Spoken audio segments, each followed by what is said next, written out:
Well, let's see if this is working. That looks like it's working, yes. It does look like it's working. Woohoo!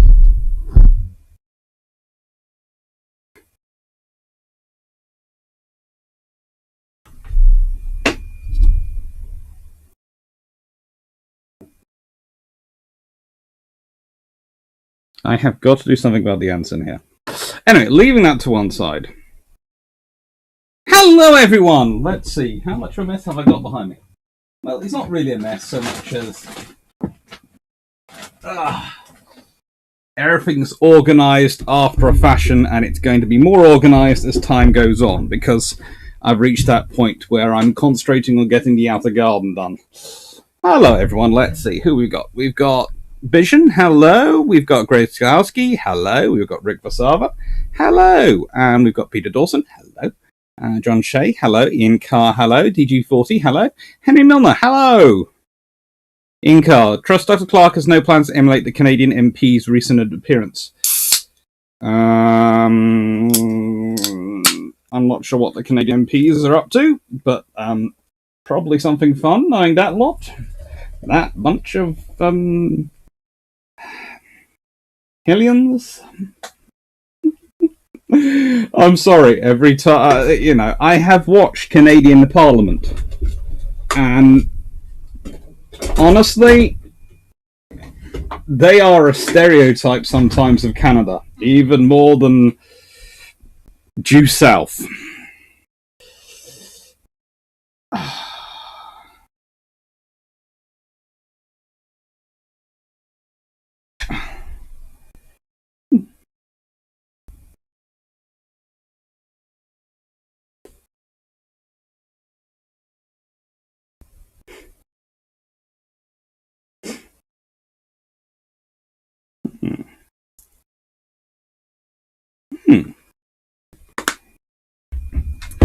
Frank Wilson, hello again, Dr. Clark. There's a picture of HMS Mohawk sunk on its side in very shallow water.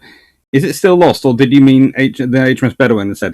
The fact is, I think I probably meant HMS. No, Mohawk hasn't had as much study on it as it could be, considering it's in fairly shallow water. Bedouin hasn't had pretty much any study done at all.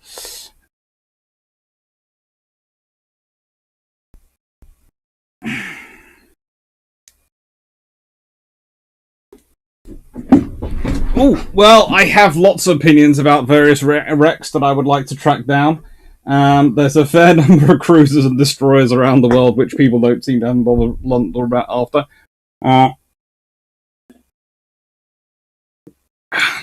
Most of the Arctic convoy routes seem to be littered with them. And there's even a couple of flower class out there. Seems the missing tribals are Punjabi, Somali, Afridi, Gurkha, Zulu, Bedouin, Matabale, Cossack, and Mashona.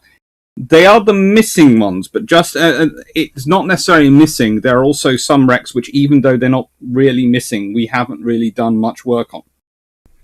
And I know because I've been looking into getting certain diving qualifications necessary to go diving on them. Incar, Canadian MP managed to appear naked on a Canadian Parliament Zoom call. Again, you couldn't get more Canadian than that. If he was if he was sitting outside on snow in ice, that would just be the ultimate Canadian.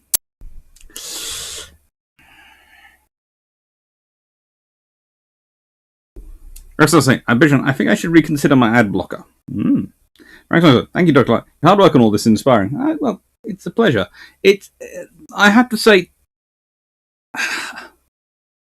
there are some destroyers which I'd really like to find the results of.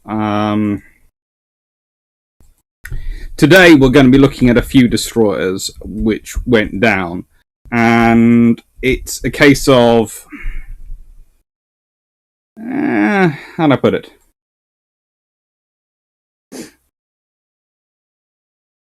It's like, I think we know where HMS Glowworm's wreck is, but I'm not sure how many people have actually been down to actually do it a proper study and give it a proper look.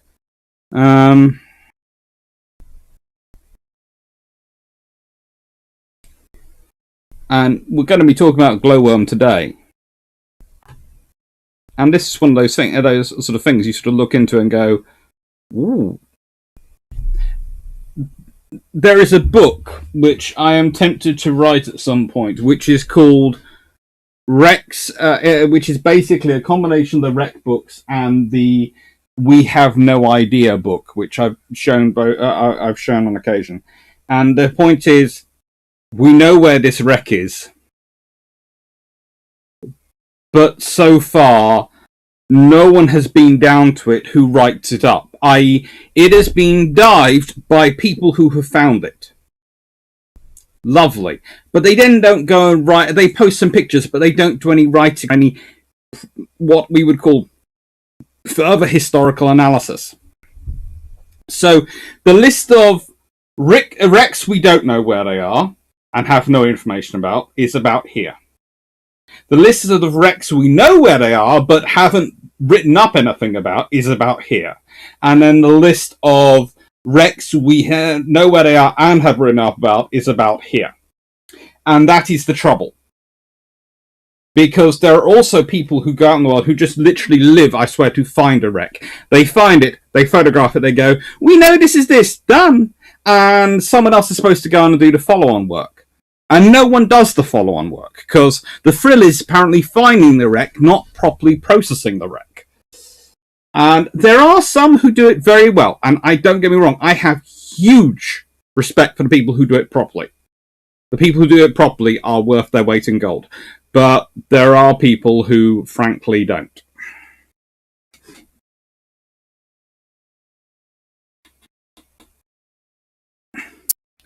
Frank Spencer, a shan't feels like a third act in a movie where all the big players come out to fight.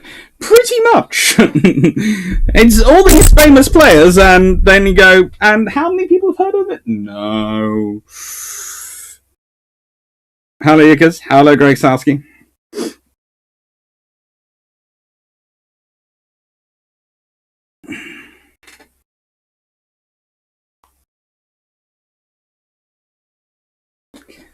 Greg Sowski, every live stream I watch starts with an ad, and most streamers don't seem to realise that viewers need to click past the ad. The content of the ad matters less. I do realise there is an ad and you have to click past it. I do apologise, but that's apparently the way that YouTube works to actually give us any money. My suggestion has always been allow us to record 30 seconds intro and then have an ad. And I have put this suggestion into YouTube. Because I think if I could do a 30-second summary, then you have the first ad and it goes, hello, da-da-da-da-da.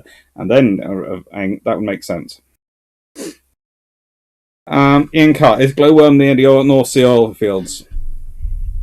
Not that far away.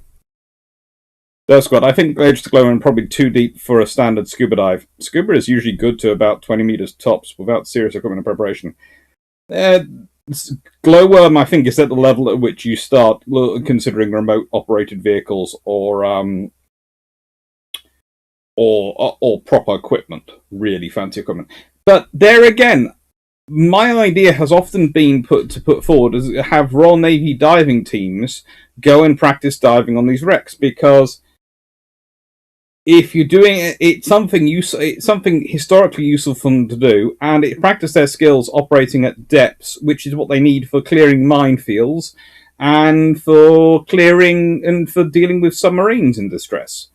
You know, you could practice all sorts of skills doing it. That's my idea. I will also put up this. If anyone notices behind me Basil Jones's book, that would be brilliant, because I had it in my pile of books which I was working through for this, and I have used it. And now I cannot find it. Also, you can guess I had a fluffy research assistant with me today. Have we shipped a day already? Not quite. Hello, Enterprise.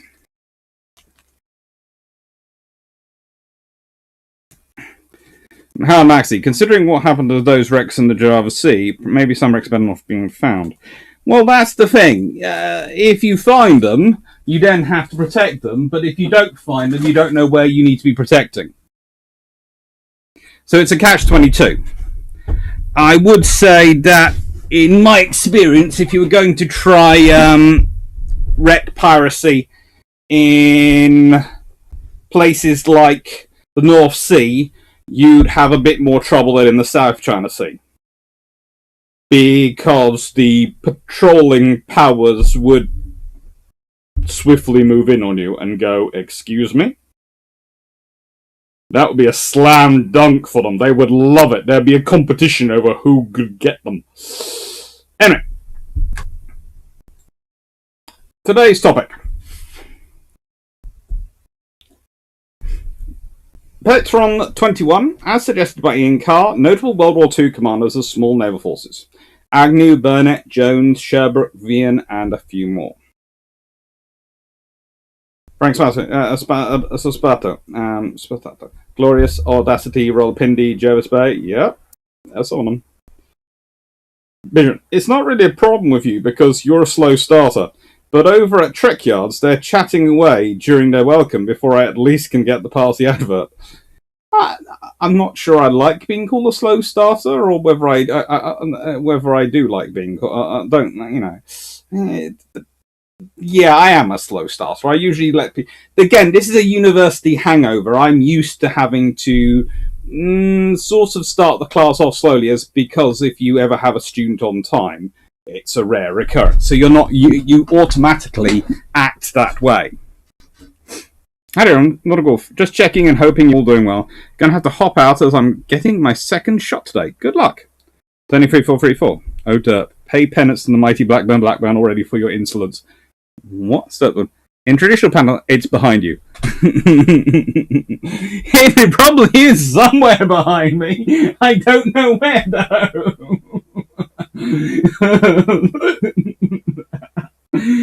Oh, I was using it only a couple of hours ago. Alright. So, today's topic. Notable World War II commanders. And it is the Thursday, the 15th of April, 2021. And appropriate enough, considering I'm talking about his book, Basil Jones is the first I'm going to talk about. And his commands are Ivanhoe, ISIS, Pakenham, ISIS, and Tartar. He is a destroyer officer, through and through. He is a really, really nice guy. I love his book, and as I said, now I can't find this book, so I look really, really unprofessional right now. And I'm sorry. I'm already turning my back on you, which is also unprofessional. I do apologise. But I had it in my hand. But he is, of course, the commander at the Battle of Ushant, and he is the developer of the tactics which really make the Battle of Ushant possible. And he is a superstar.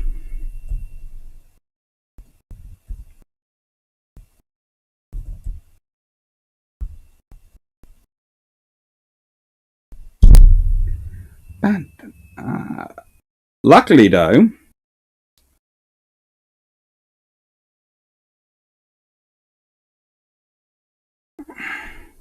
I do have not far away from me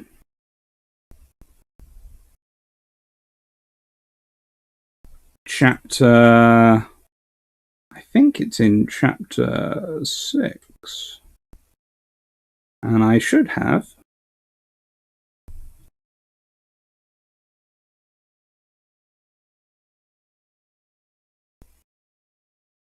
No, that's chapter 7.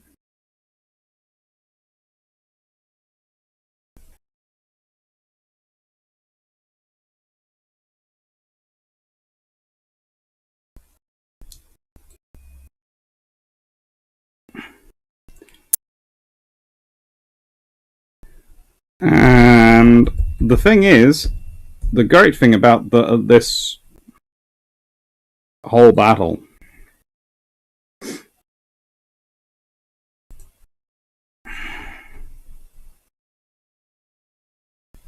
is that so much happens in it.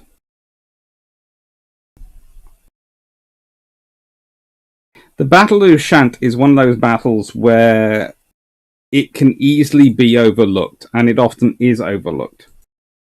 There it is.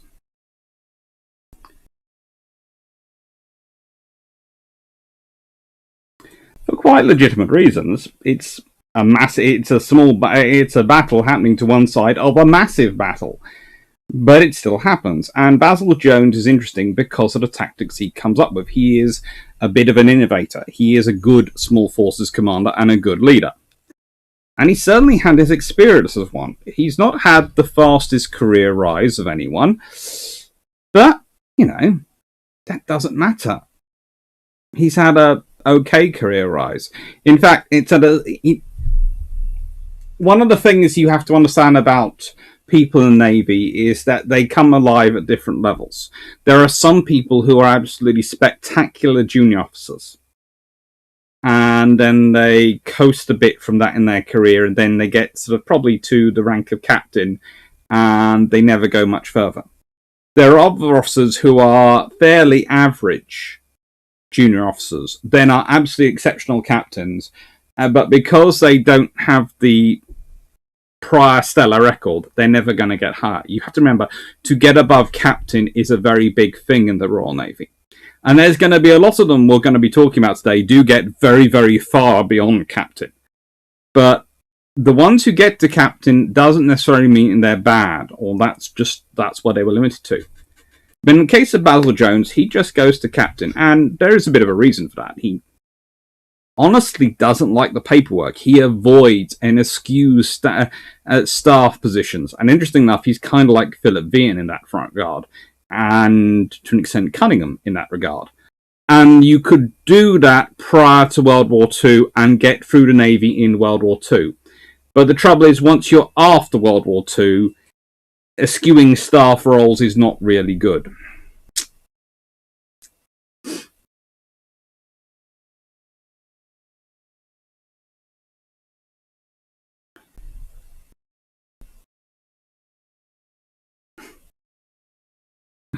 Grosowski, students are like wizards. They always arrive precisely when they mean to, which is late if you're waiting, and exactly on time if you're running late.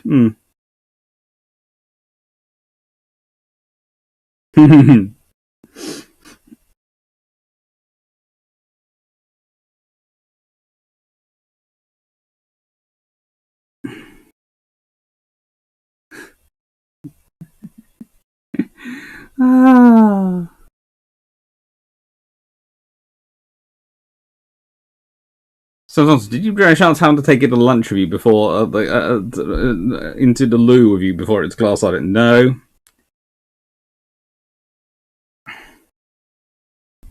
Do you know where the Isaac squares stand? Not off the top of my head, but I do know it was interesting. It was one of the interesting ones. So,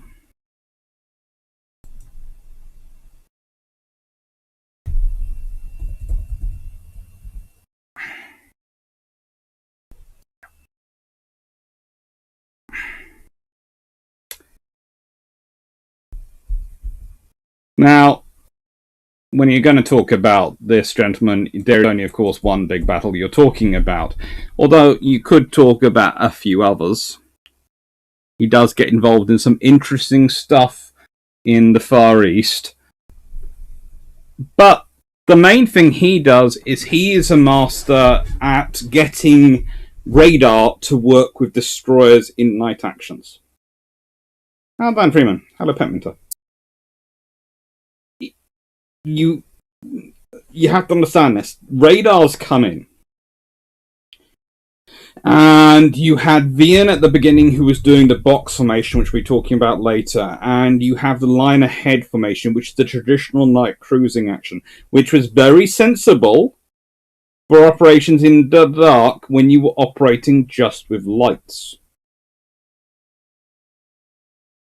However,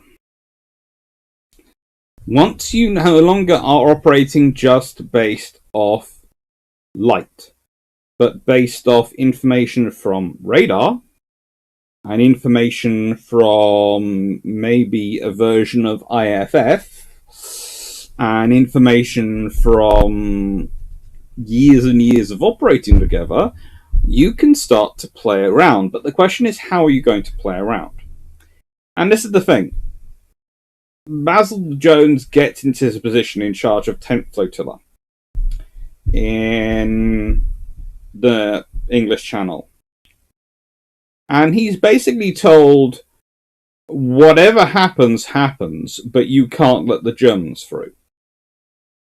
We don't care what risks you run. We don't care what happens. We just care that the Germans don't get through. Anything else is secondary to that. Now, here is the interesting thing with Basil Jones. He takes that as a challenge. He takes that as a sort of opportunity.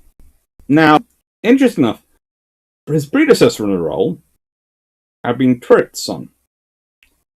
And he'd done a little bit light experimenting, but nothing massive.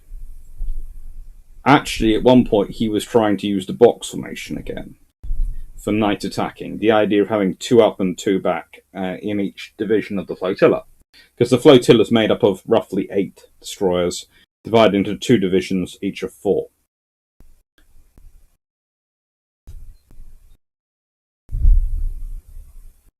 Appropriate enough for 10th Flotilla, divisions are 19 and 20.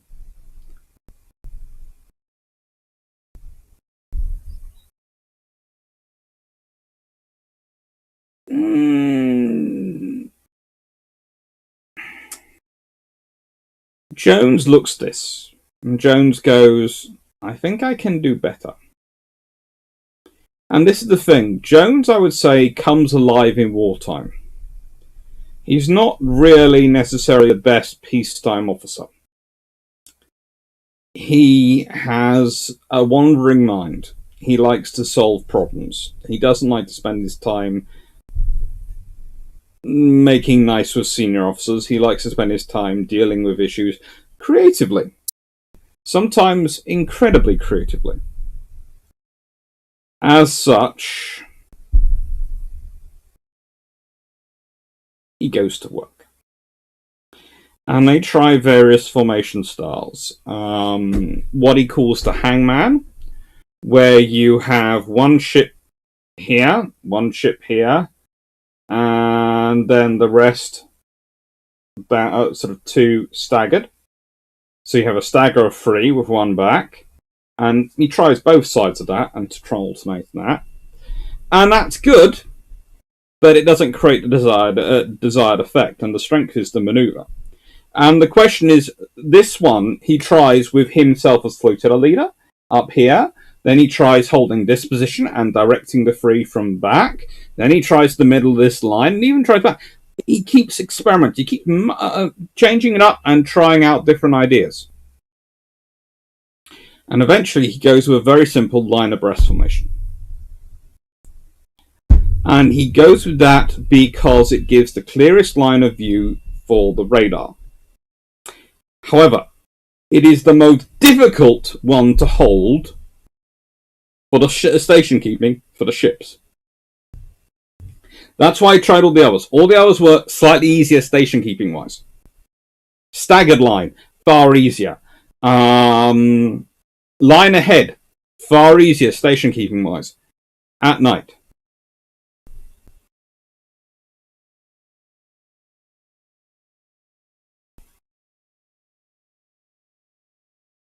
The thing is,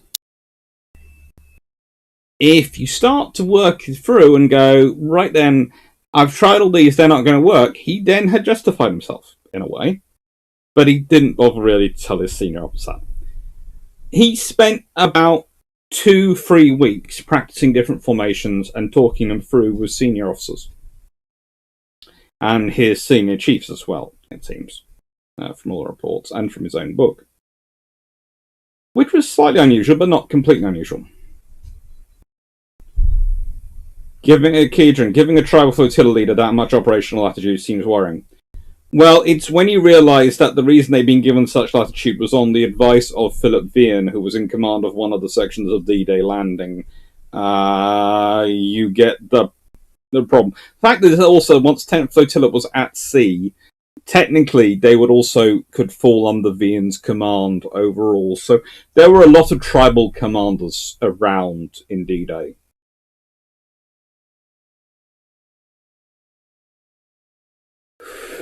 Hello, Jennifer. So,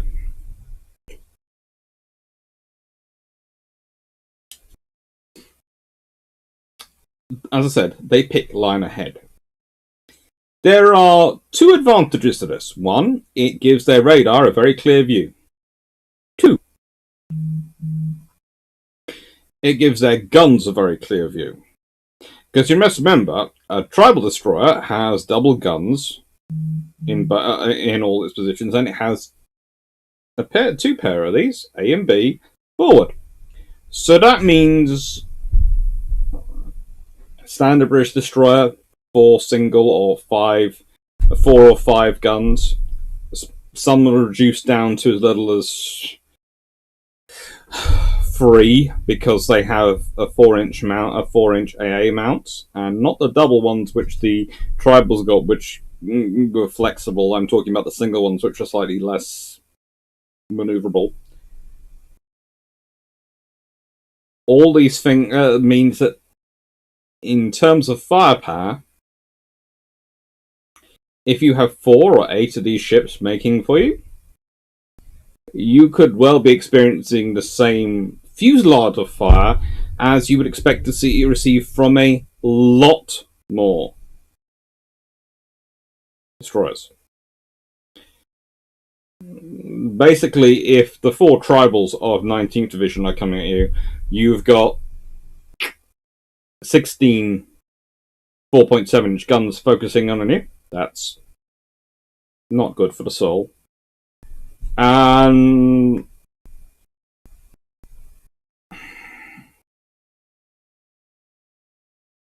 that's the equivalent of 5 normal destroyers focusing on you. And that's just with half their armament. They're going to be using the remaining armament, and this was the thing he worked out really quickly, was to use the 4-inch X-mount, which was an AA weapon, but could also be used to fire star shell. Use that to lob star shell over the top. So they'd have star shell coming out. Boom, boom, boom. Hello, you're all nice and bright. We can see you while they're shelling you.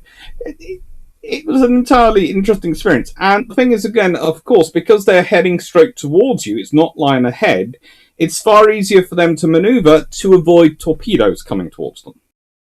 They may present a far more narrow profile for the enemy's torpedoes. And this is what causes a lot of problems for the Jones. But station keeping is a nightmare, because they have to keep very close in the dark with their radar on minimal power. And that's how they're doing it. They're using radar on minimal power to do it, so as hopefully not to reveal their position. This is how Ildebats happens. The Germans get spotted. The Germans then find themselves ambushed. They're planning on ambushing the British. They actually get ambushed by this lot. And what's fun is, he has 19th Division trained up fully, which is the division he himself runs. Because as a flotilla leader, you run both your division and your flotilla. You then have a deputy flotilla leader who runs the other division. And the other division is in line ahead because they only have 2 crews which are trained up on this running this formation. And the other 2 crews aren't, including the new deputy flotilla leader. So they're running the traditional line ahead because that's what all crews can operate on. And the Germans don't to an extent get past them, but they do manage to avoid them far easier. So that's the thinking. But here's the thing. None of this would have happened if this rather unassuming gentleman hadn't been given what was basically a free hand.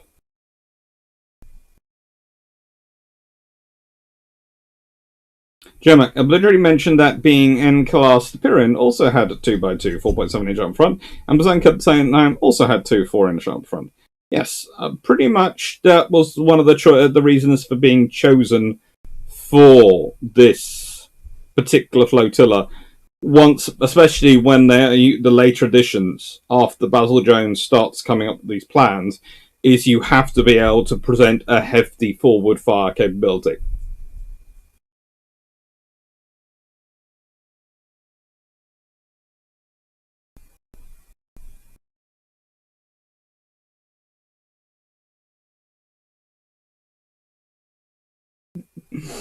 Keedron, and that is supposed to make me feel better about the scenario situation. Presume that's because I mentioned Vian's in the command loop. No. That doesn't make anyone feel better about the situation. It does give them a lot of latitude, and they do some very interesting things. Come, I would love to switch build drums. Can't wait to see who else joins Queen Elizabeth, and Drax's proposals are badly needed, in my opinion. I'm fun.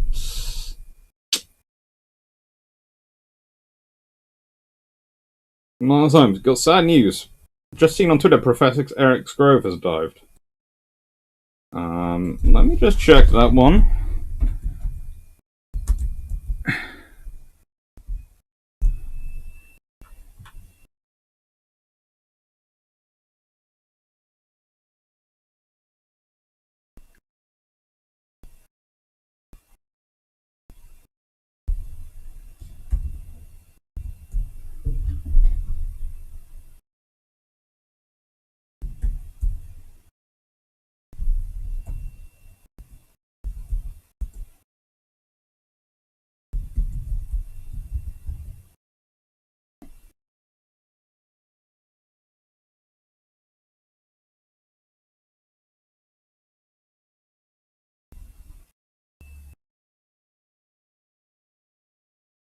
No. Not shown up on my Twitter profile yet, so I'm presuming I'm not sure about that one.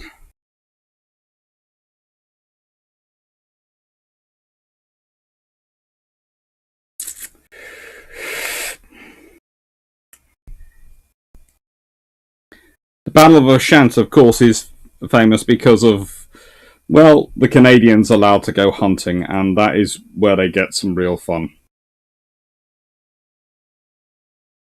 That's the other thing you should remember. The Battle of Oshant teams tribals with Canadian tribals with Polish against the Germans.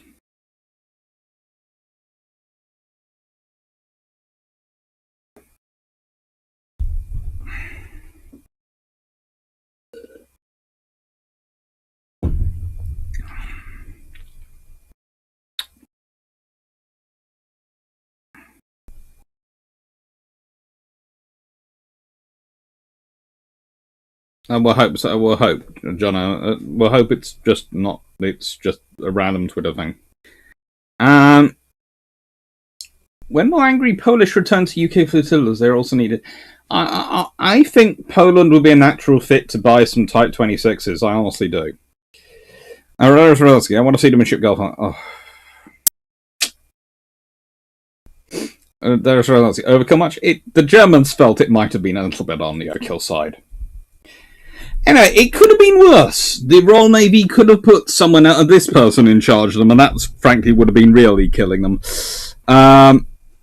We do like Groot. This is Robert Sherbrooke. Now, I'm just going to list off his service record here. He served 1917 to 1953. Hadrian, were there any responsible adults involved on the Allied side? Just quickly copying back to this one. Admiral Ramsey. He's a responsible adult. Sam Freeman, as personification, these would be Centrinians. Oh, I could imagine the tribal class of Centrinian girls. That would be scary. Frank Pasco, what's your opinion on Casablanca? Not covered well? Yeah? No. There are lots of battles which are just not covered well because there's something big going on. Anyway. Gentlemen, how about Qing Li with 4 BBs versus a couple of destroyers? Well, I was considering putting him in here, but I've got enough destroyer commanders doing suicidal things, and the thing is, he's more well known than some of these other ones. Jeff Wheeler, Ushant was the first chance for the Canadian tribals and the RCN in general to show their stuff. No, they've been involved in a few of these things as well. We'll get to the Canadians. They've been having an interesting convoy war. According to the Germans called it interesting, the Canadians called it target practice. Right then. So, Robert Sherbrooke. That looks a nice, calm, kindly gentleman. He's educated at Osborne and Dartmouth Naval Colleges. He joins the RN in 1917 and serves first aboard HMS Canada. He then goes to HMS Cape Town, a light cruiser. Then it's on to Iron Duke, battleship in the Mediterranean. Then Erebus, a monitor. And then Queen Elizabeth, another battleship in the Mediterranean. And then Rodney in the Atlantic Fleet. And then another cruiser. So far, he's had pretty much no destroyer experience.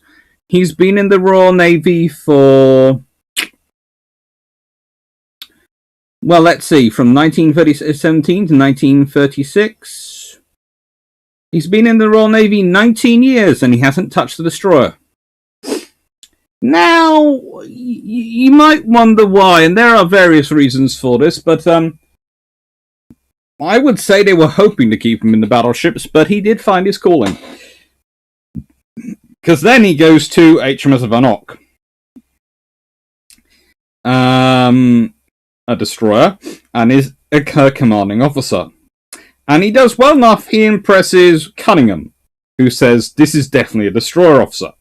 He then goes to Wakefield. And then from Wakefield, he goes to Cossack, where Sherbrooke goes, I like you. And then he goes to Afridi, and then it's back to Cossack, and then it's Matabele. So in his entire experience, he will command 3 tribal-class destroyers. And then he goes to Picoletti's, a destroyer depot ship, after a stint at HMS Edinburgh Castle. That's the RM base in Freetown, Sierra Leone. And after Onslow, then he goes on to commanding Onslow and being the captain for 17th Destroyer Flotilla. Then after that, he's put in charge of HMS Condor. And then he has HMS Odyssey. And then it's the Director of Crafts and Amphibious Material Department, Admiralty. And then the commanding officer of Royal Navy Barracks, Leon Solent, that's HMS Daedalus. And then finally, Flag Officer Germany.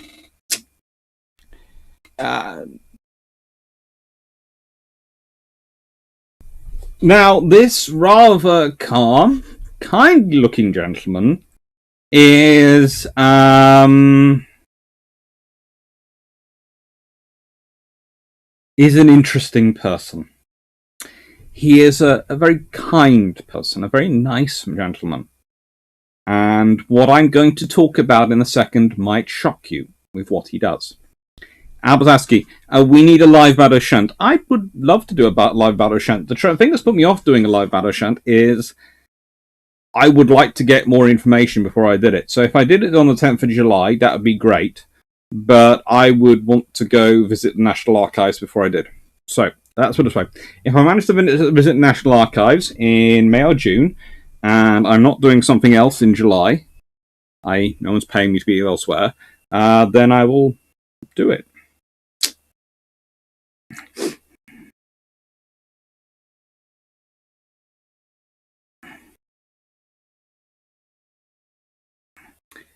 Carl Gaswood, he looks like an older version of the Chieftain. I'm not the only one who knows that one. Yes, I do think if anyone wants to tweet at the Chieftain and tell him that I'm looking at what a gentleman that does look like an older version of him, yes, please, Robert Sherbrooke. I think he'd be mildly impressed. JMF, one might suggest the tribals would be the 4th formers in St. Trinians. I would say the tribals would probably be the 6th form girls. From watching those movies.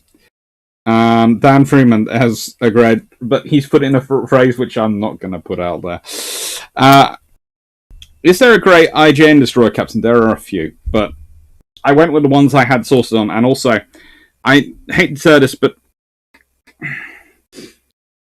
The work I have lost, well, which I haven't managed to recover because I haven't managed to send my hard drive to be covered yet, is about the last 2-3 weeks' work. So that's the reason why there was no long patrol on Tuesday, because all the material for that I'm having to rebuild.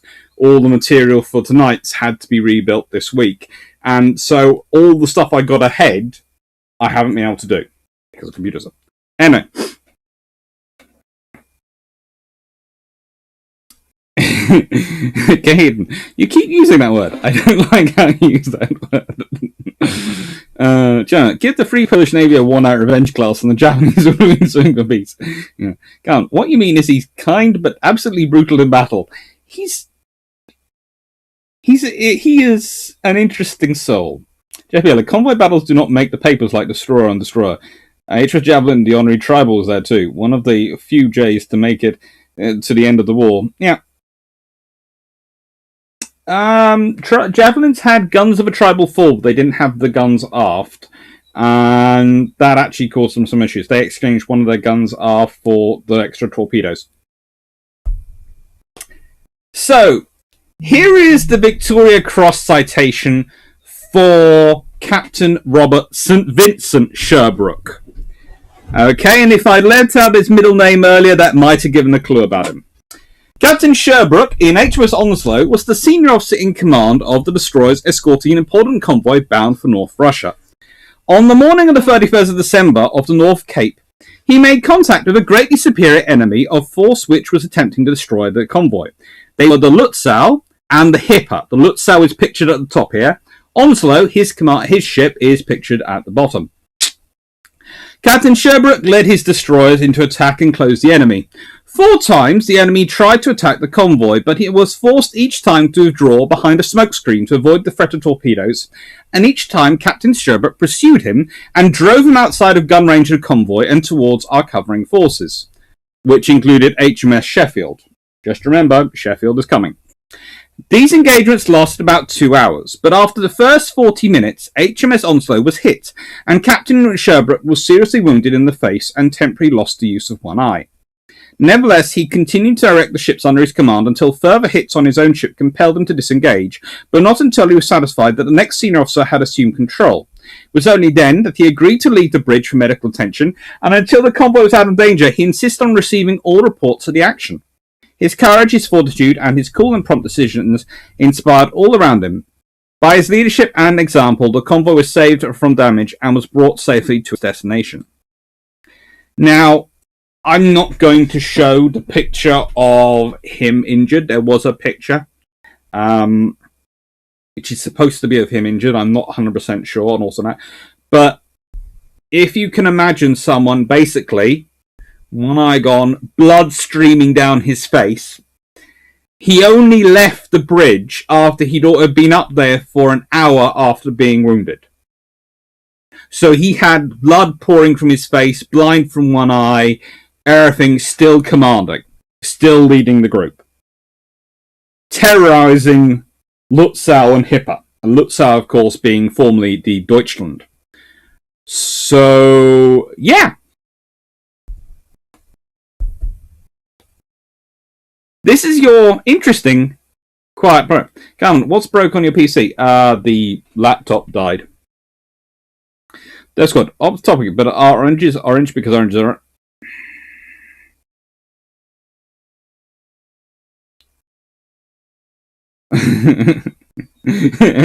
Oh. Gaydon, it's similar to Dr. Clark's understanding of the word fun. Yeah, this was fun for the Royal Navy destroyers.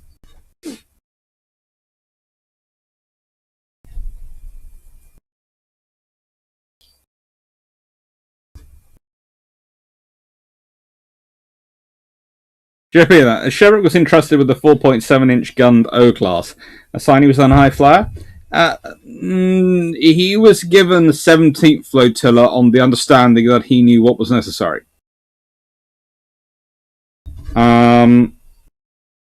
If I go into this battle,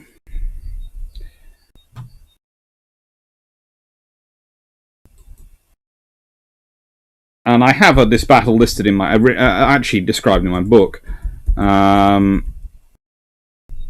mainly because, frankly, it is something which it's one of those battles you cannot really sort of put down when you're talking about it.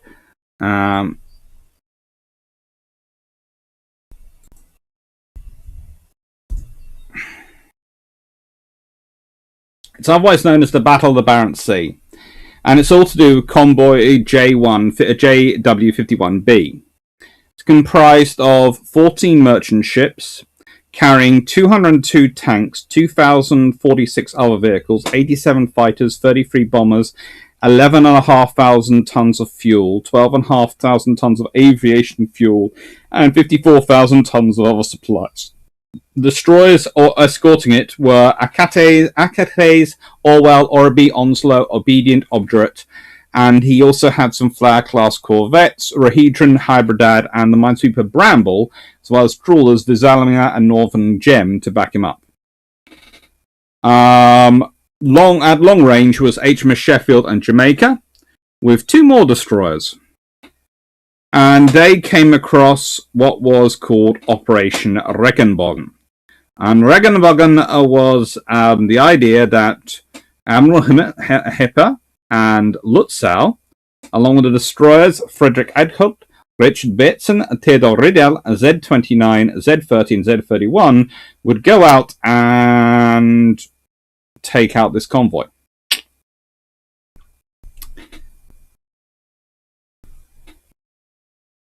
So, at 0800 on the 31st of December, the main body of JW51B were about 120 nautical miles north of the coast of Finnmark, heading east. They detached from the convoy was a destroyer, was HMS Orby, and one of the merchant ships, which took no part in the battle. And astern of the convoy, Bramble was trying to find those two. So those ships were already out of the action. The cruisers, the British cruisers, were a distant convoy, so they were far away. At 0820 hours, Obdurate, stationed to the south convoy, spotted 3 German destroyers. Then Onslow spotted the Admiral Hipper, and along with Orwell, Obedient, and Obdurate, steered to intercept Hipper. So, he's taking 4 destroyers out to engage a force of 2 heavy cruisers and 6 destroyers. Now, here is the thing. He does lose a destroyer. So do the Germans. He loses a minesweeper. The Germans have a heavy cruiser damaged. The British lose 250, the Germans 330. But let's be honest.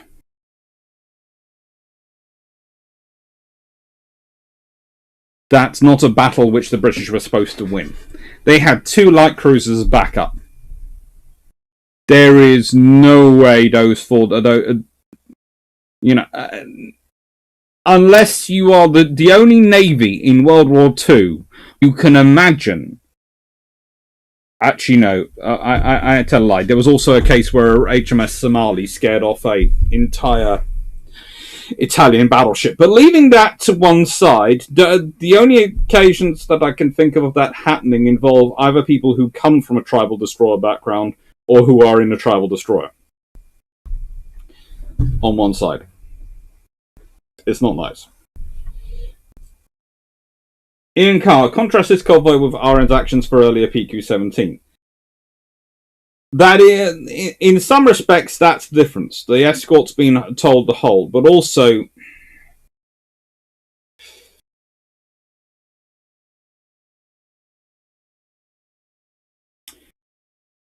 and I don't want to hold this against PQ-17 in any way. The commanders made the best decision they could with the information available.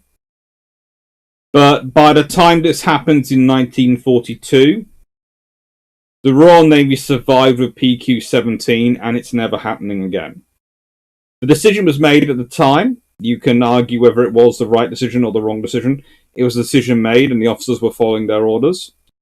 And we can blame it all on Pound, but honestly, you're in that scenario, there is no covering force. By this point in 1942, the Royal Navy has faith in the covering force. The Royal Navy has faith in their destroyers, like they didn't before, like some of them didn't before. And a lot of those aggressive destroyer commanders are now in charge of the flotillas. I'm talking destroyer commanders who are, from the nicest way, are drawn from the groups who do not understand the concept of withdrawing. You know, I was very tempted to put in the commander from the First Battle of Narvik in here because, Second Battle of Narvik, the British commander of the First British Battle in Narvik, because again, you don't, the concept of withdrawing just doesn't appear in your book. I'm going to withdraw. Why? Why? Yes, you know, in the scenario this point went, we can take him. And you have to remember, Sherbrooke is a veteran of being with Vian when he was boxing in Bismarck, when he was hunting down things around the world. This is the thing. It's quite a lot of those commanders, you start looking at them. And I know I was talking about Basil Jones to begin with, and he doesn't come from that school. He comes from a slightly different school. But he doesn't really come from that different school because actually he'd served alongside Vian earlier on. And he'd served alongside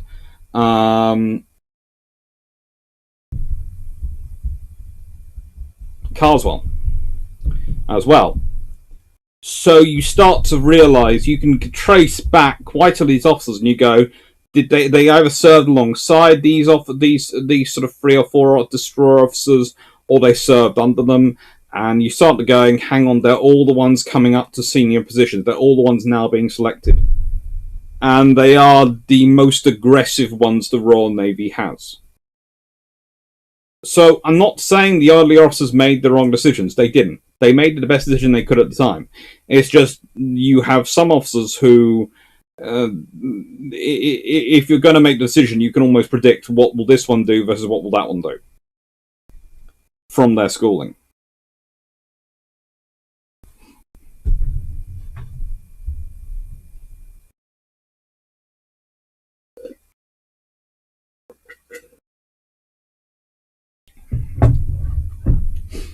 So it's gone. I did something similar to Sherbrooke in my first year reading, except I cut my head open on a bookshelf instead of shrapnel.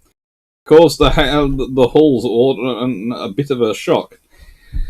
I once punctured my head on a rugby post. I scored the try though. Garment, they should buy it. Honestly, I think they should have 3 or 2 Type 26 and a Type 31 or 2.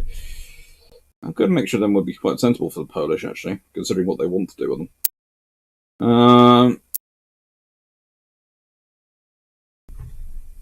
If you want something based on the Visby class, Albertzaski, then you aren't going to have it able to be deployed. You either go for the bigger frigates for them to be able to deploy for expeditionary work, and basically, if you're Poland, you honestly want a mixture of Visby probably level corvettes for your smaller for your local fighting force, and you want 2 to 3 larger frigates for your expeditionary force. Jabila, how much is weather a factor at North Cape?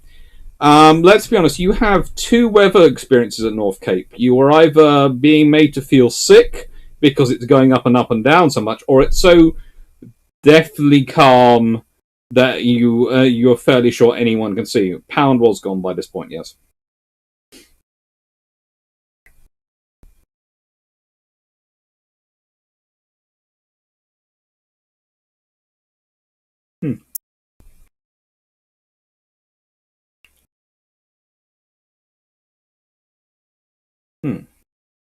Dan Freeman, Dr. Clark, I'm going to withdraw. Why? I need to reload with a new barrel if Eskimo. Potentially. Although, to be fair, Eskimo didn't withdraw even after it had lost its bow. It just advanced stern first towards the enemy. Jenwith, is there an instance of a German cruiser force ever being capable of succeeding against the British or in World War II? Well, Hipper does manage to sink Glowworm, which we'll be getting on about later. But that was Glowworm on her own. She was already beating up 2 German destroyers. Frank Spencer, would you have any good info on the naval defense of Crete? Was it a battle? I can't find anything on it. There were a huge number of naval operations going on around Crete. Let's be honest, the defense of Crete can start off with the Battle of Matapan. Battle of Taranto, honestly, could be said there. That's going on.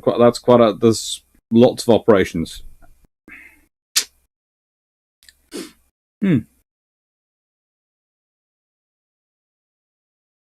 That's good. Early in the battle, the Scharnhorst also had a good radar.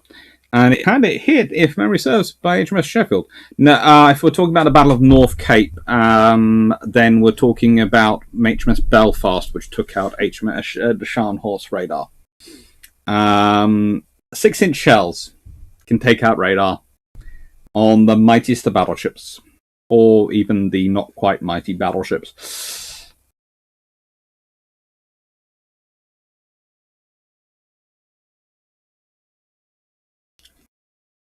This is Barents. This is the Battle of Barents Sea, but it's actually not far off North Cape, which is why I put off North Cape. Going on. Reed Weber, Roller Coaster and Dead Calm. I would risk to add a third one. Dead Calm Fog, so thick you can cut overnight. Yeah, there is that one as well. Hipper versus Berwick. Although the convoy was saved, Berwick was mauled. True, but Hipper didn't really have a fun time with that one either. And next one. Right, we're now going to talk about a general called William Agnew. Okay? You will notice what I'm listing here. There are 2 officers in this who command Force K. Seems to be a good answer is if you've got someone who's good and aggressive at commanding small forces, they will end up in charge of a Force K at some point. He has Deptford, Pegasus, Corfu, Aurora, Force K, Dido, Excellent, and Vanguard. Yes, he is the first commanding officer of HMS Vanguard. That is his, how do I put this politely, reward for a job well done. And by the way, his name is technically William Gladstone Agnew. That's good. Prince Eugen managed to withdraw to Brest successfully, if that counts as a cruise marine cruiser success. Well, it managed to get away. Yes. Now, before we get into this, I would like to... I have no idea what that's going to done.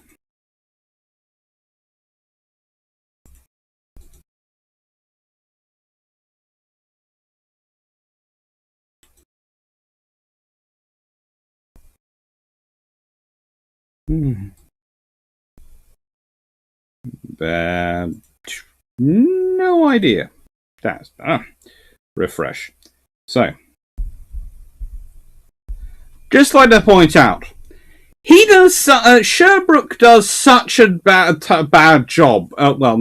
Such a good job on destroying and disrupting the German heavy ships operations that Hitler pretty much bans them from going to sea for a year. Which is why the Battle of North Cape takes place almost a year later. Hello, Chentlenko. Come, let's be honest. A well-placed 20mm aircraft carrier round, or a 40mm Bofors could take out a radar. Pretty much. Frank Smith should have been Force T for tribal. Yeah, they didn't. The Force K didn't often involve tribals. Well, always involve tribals. Sometimes it had them. So, this is battle. Force K in 1941 comprised of Arethusa class light cruisers, HMS Aurora and Penelope, along with HMS Lance and HMS Lively. Now, their job was to operate from Malta. And anything that got in their way was pretty much what they were after. So this is Aurora. Rather lovely Arethusa class light cruiser. Yeah, they're pretty. And if I had my way, there would have been a lot more of them built in World War II because I prefer them to certain other light cruisers. Or rather, lighter cruisers. Anyway, so he has the Battle of the Drusberg convoy. And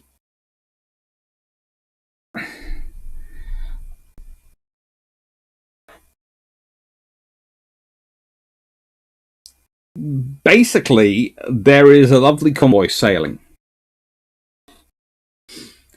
on the 8th of February.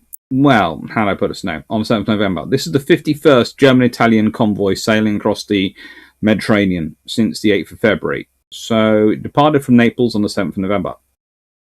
And Force K, forewarned by this, sailed the next day. And on a lovely moonlit night, the British ships take up position around the convoy. You can guess what I'm going to say. The ship sent at the Royal Navy Force K had been divided into what we'd call cruiser-destroyer kill teams. Let's be honest, we could call them many other things. Tag teams did go through my head. But the idea was each cruiser had a destroyer as partner, and they were going to work together. Yes.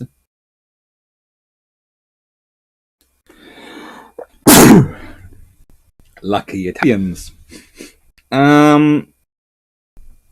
Force K actually reduced speed, and they actually Agnew actually told his gunners that you didn't have to fire fast, you just had to fire accurately.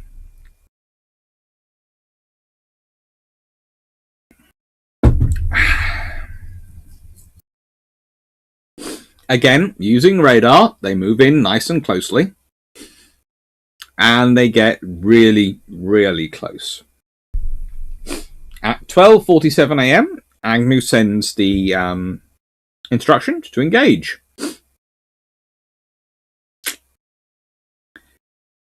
It was sent so loudly, it was actually heard at Trieste. And he did this on purpose. Now, why do you think Agnew would send out a command signal loud enough he knew that the Italians could hear it a long way away? It's very simple. The British were working on the idea, well, Agnew was certainly working on the idea, that if it was loud enough, because they were so used to British operating quietly, they presumed the British were attacking someone on the Italian coast, rather than thinking they were a long way away. In which case, they would send all their aircraft to search near rather than far. It's a double win.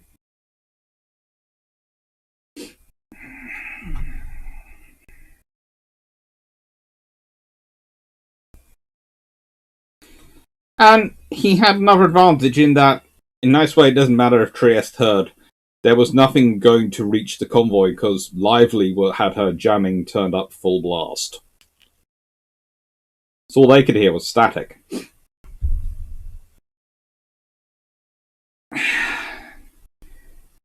The British then opened fire about 11 minutes later from a range of 5,200 yards.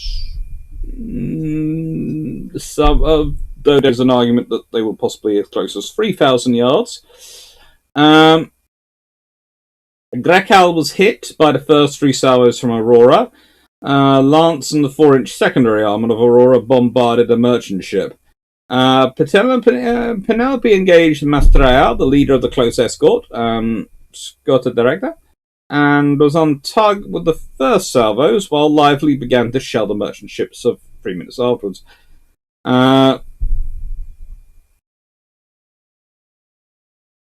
Force K ended up turning for Malta at 02 for 5 hours. And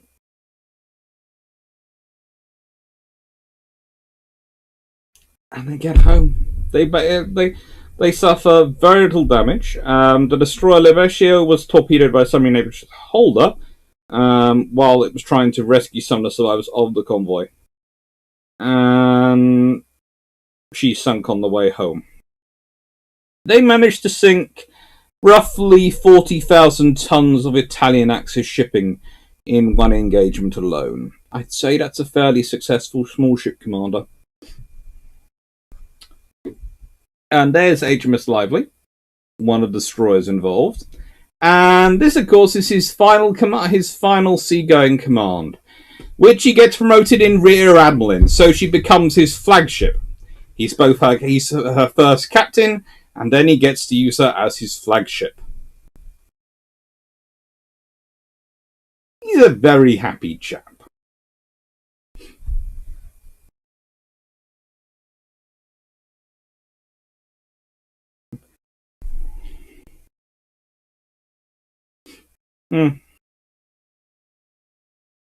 In car, HMS Penelope, when withdrawn from Malta later, was nicknamed Pepperbot because a number of shrapnel holes in it. She was nicknamed that because she'd been damaged after a later battle and had to sit in Malta for a while being repaired, and while she was in Malta, she just kept being strafed.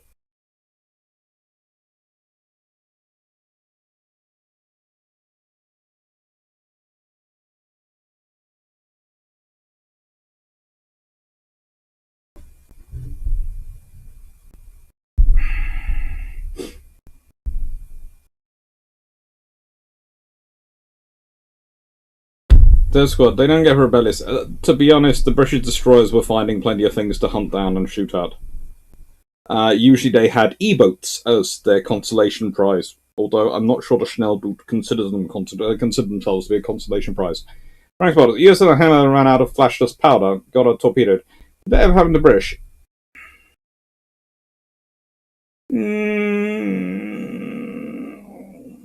Not really. There were some battles which came very, very close, but they were pretty much, they packed in as much as they could.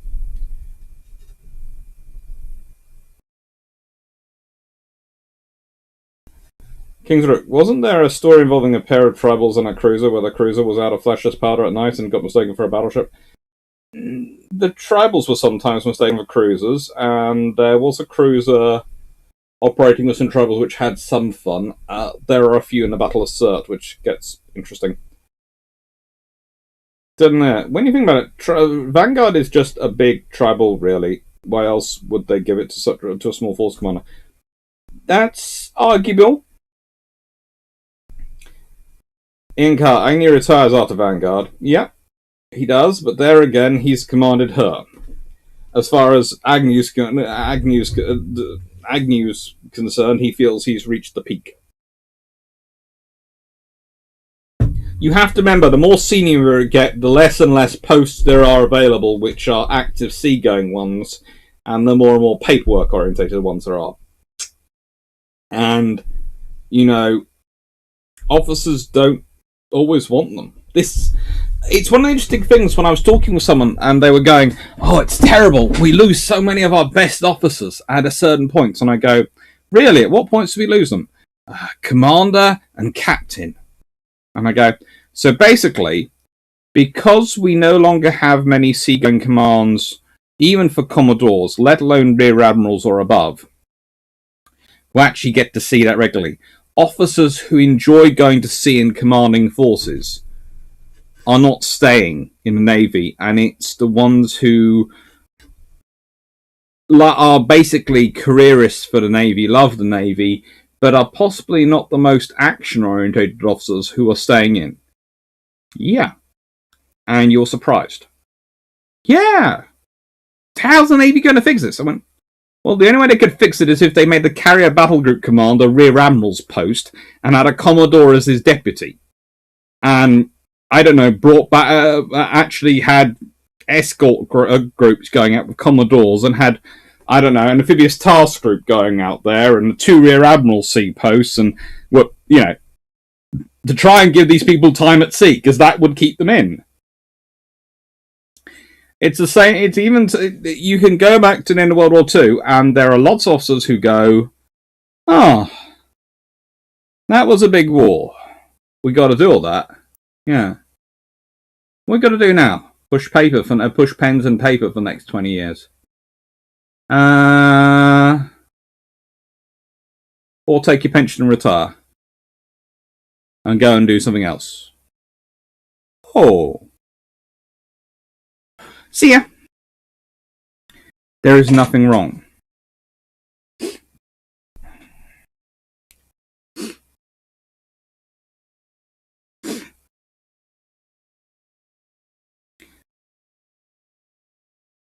The outclass destroyers were still well thought of indeed. Rather lucky in the case.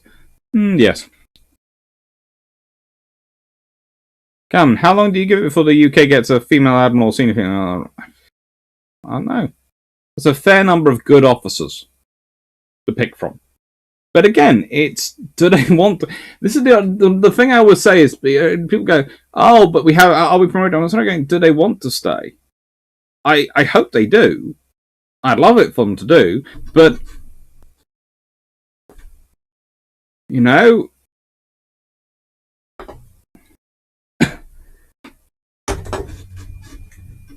because they're good officers, but it's, if you consider a naval officer's career, they get trained initially as a generalist. Then they get promoted up their departments as a specialist. They go off and do their specialism training, and then they get promoted up as a specialist. And then there's the command track, so it's back to being a generalist. And then there might be staff appointments. And then there might be command. And then there might be more staff appointments. And then they might get a seagoing command as a commodore. And then there's going to be staff appointments. And they sit there and go, it's not just getting an officer who's good at all those things. That's rare enough, frankly. It doesn't matter about gender, that one. Getting an officer who'll do all those well is getting an officer who wants to do all those and doesn't want to go off and do something else where they can get. And this is the other thing. Very good naval officers can often get paid a lot of money to go and run businesses, etc., because they have great experience at looking at knowledge and making decisions. Looking at information and making decisions. That's what they have to do.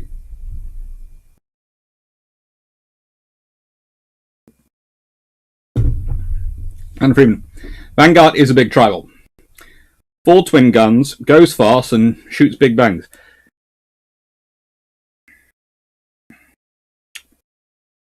You got me there. It's even got the twin funnels. Yes, it's a big tribal. Vision. Did he command Vanguard when King George VI went on his South African visit with the royal family? He commanded it till 1947.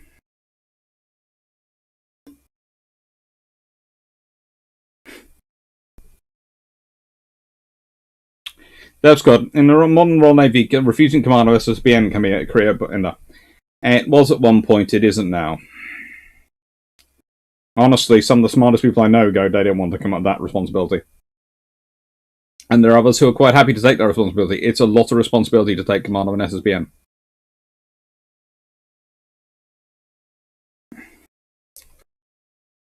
Admittedly, the only one who survived it properly has gone on to command a carrier, so, you know.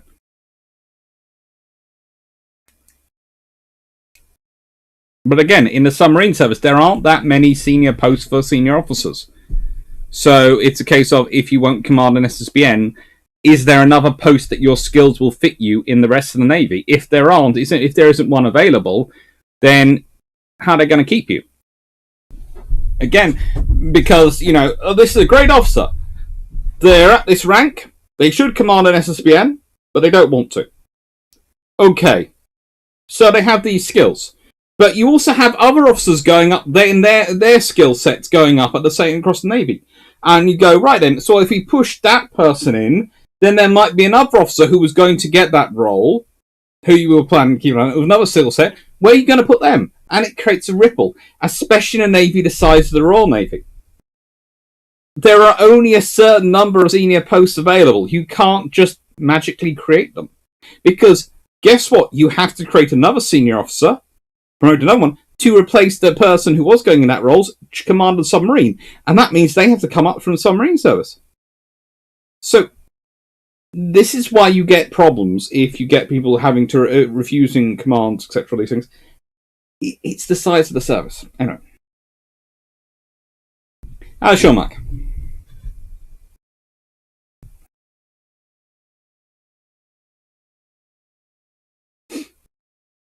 Carmen. So a scaled-up reason why scouts go on to important roles. Usually, a lot of world leaders have been scouts. A fair number, yes. Duke of Edinburgh Award winners is an interesting one. Silver. Duke of Edinburgh Silver seems to be a very interesting predictor of going on to quite senior role in public life. Gold, usually you tend to end up going into the out of bounds, outdoorsy sort of work, outdoorsy sort of world, outdoorsman, that sort of thing. And again, you could do very well there, but it seems silver is about the level at which people rise up quite high. Kingsroom. Yeah, it is. SSBN to carry a lot of weight off their shoulders, but it's complicated in other ways. Vision. HMS Warspite had a former SSBN captain command the frigate Hero. Yeah. Duskot. Responsibility maybe, but more I think that the idea of being responsible for millions is to an extent.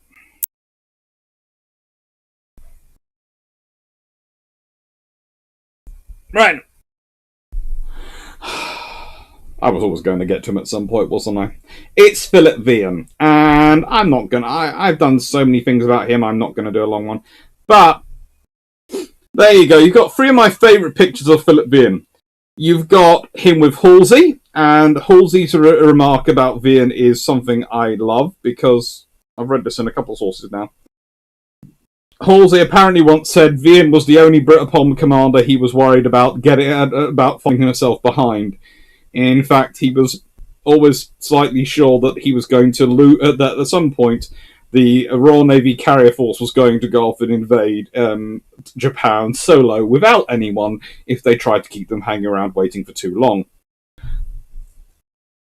As you can see, there is a nice picture of him commanding aboard HMS Afridi. And there is him later in life when he's an admiral. So, you know, it's a fun time. His commands were Active, Douglas, Arafusa, Ganges, Cossack, and as I said, Afridi. Cossack is listed famously here, but there was far more time on Afridi, which was his flotilla command ship. He was commander of 4th Flotilla, 4th Destroyer Flotilla, and that was originally 1st Tribal Destroyer Flotilla.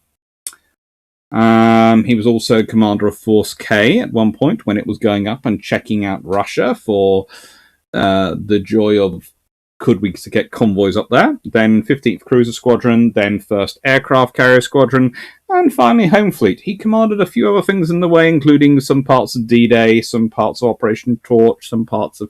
Basically, if there is a major operation going on, Vian usually turns up.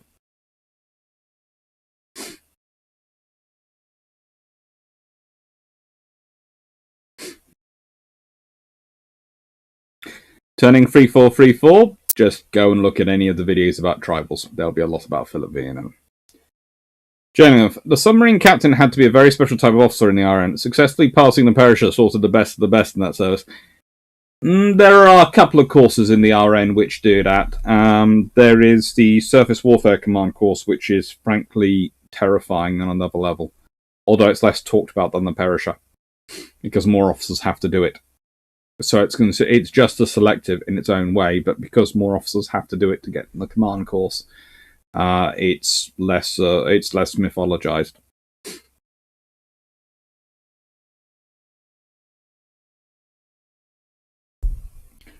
So he is in command, of course, famously during the Altmark incident. Yes, this very nice gentleman, this very nice, calm, kindly gentleman whom Halsey was paranoidly worried was going to charge off and ignore the Americans and try and take out Japan.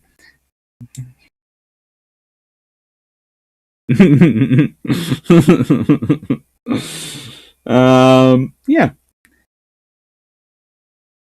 Turning 344. What is Blackburn? Why is BT best Admiral Navy guy ever? Turning 3434. Stop trying to one up. Ian Carl Vian. Some criticism about his lack of aviation experience when appointed force commander. Is this fair? I've written a whole article about this in Warships International Fleet Review. And basically, yes and no. He drove the Fleet Air Arm hard, but he was also respected for it. He had to, in a way. He had a bit of legacy because he was put in charge of escort carriers to provide strikes in the Mediterranean.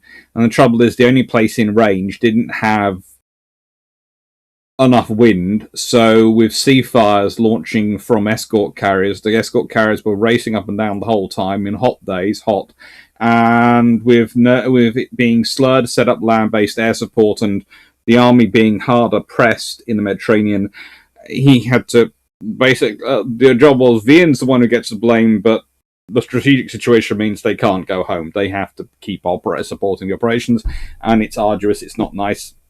He gets a bit of a reputation as a taskmaster there, and then he goes to the British Pacific Fleet. He's just as hard, but one of the biggest complaints put there is, his staff 4-star officers out. Well, Illustrious gets hit and Illustrious has to go home, and that's where his staff has been on, so he has to move to another carrier.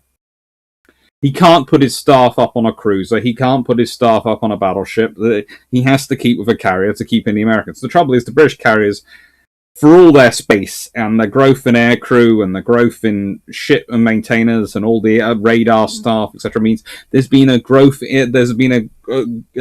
increasing demand for space aboard the ship. So when he moves aboard a new carrier, they're going, we had to get moved out of the way because of his staff. Well, I'm sorry, he's an admiral. He's in charge. He's got to run multiple carriers. He's going to need a staff. Grow up. I'm sorry. Yes, you can complain about it. It's not nice. No one likes being in cramped conditions, but he went on the biggest carrier available. It had the space. It theoretically had the space. It was tight, but it was the one which theoretically had the most space. So, yeah. But conversely, there is also quite a lot of Fleet Air Arm officers who put that he worked as hard, but we knew if we went down, nothing was going to get between him and trying to recover us. If necessary, he would ram his carriers through the enemy to get to us. We knew that. So, Attack for Covert 4. Showed up just in time for Vian. Dan Freeman, I think Halsey was more worried about Vian would go off invade Japan and win without the Americans. Potentially, but, he's very dapper. Anyway, so there's the Altmark incident. Sure. Frankly, air experience isn't required to command a carrier well. The best US admiral for was a black shoe, and Halsey was a black shoe, really, because he couldn't have actually gotten his wings. Hello,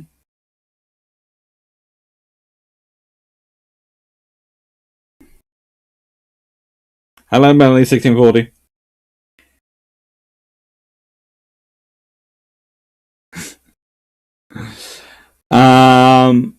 On the 14th of February 1940, Vian is sent to sea with HMS Cossack, Maori, Sikh, Nubian, and the I-class destroyers Intrepid and Ivanhoe, and HMS Arethusa, which had actually been one of his previous commands. And they are theoretically at sea for a coal patrol to stop coal going from Norway to Germany. Remember, at this point, Norway hasn't been invaded and is neutral.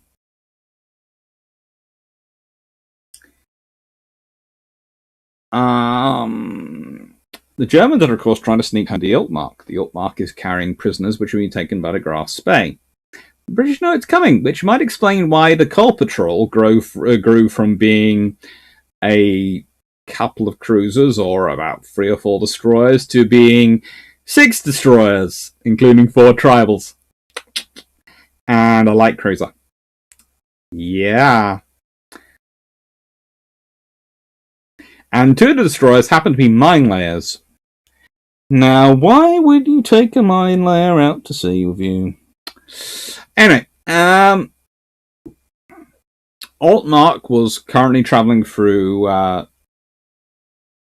Norwegian waters. She was this is technically illegal under international law, as you're not allowed to carry prisoners into.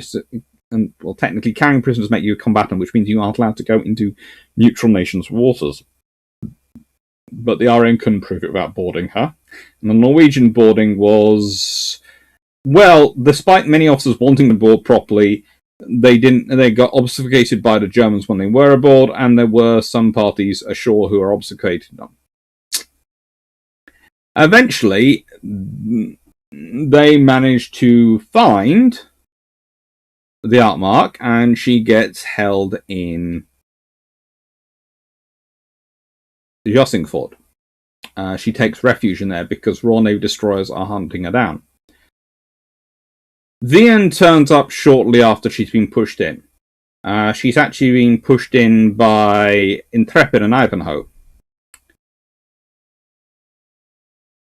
And eventually, he basically uses the size and power of the destroyer to push past the Norwegians, go into the Jossingford, and board the Artmark. The Artmark tries to prevent the boarding by turning on her searchlights and trying to smash the Cossack against the wall of the fjord. And this doesn't work well, because actually, in a scene rather reminiscent of Pirates of the Caribbean, the boarding crew aboard the Cossack go flying across on ropes. They basically, if you had to shoot out ropes, throw ropes, catch them on the grappling hooks, get them on, and go winging across. And quickly she's tied up close, and then there are more just going up, and there's just a whole sea of Royal Navy boarding parties, tribal class crew, all sorts of officers ending up on board. Vian had been specifically ordered not to board her, but we're fairly certain he did end up aboard her. And we're not quite sure which wave he was in. Not the first one, but no one said he wasn't in the second one.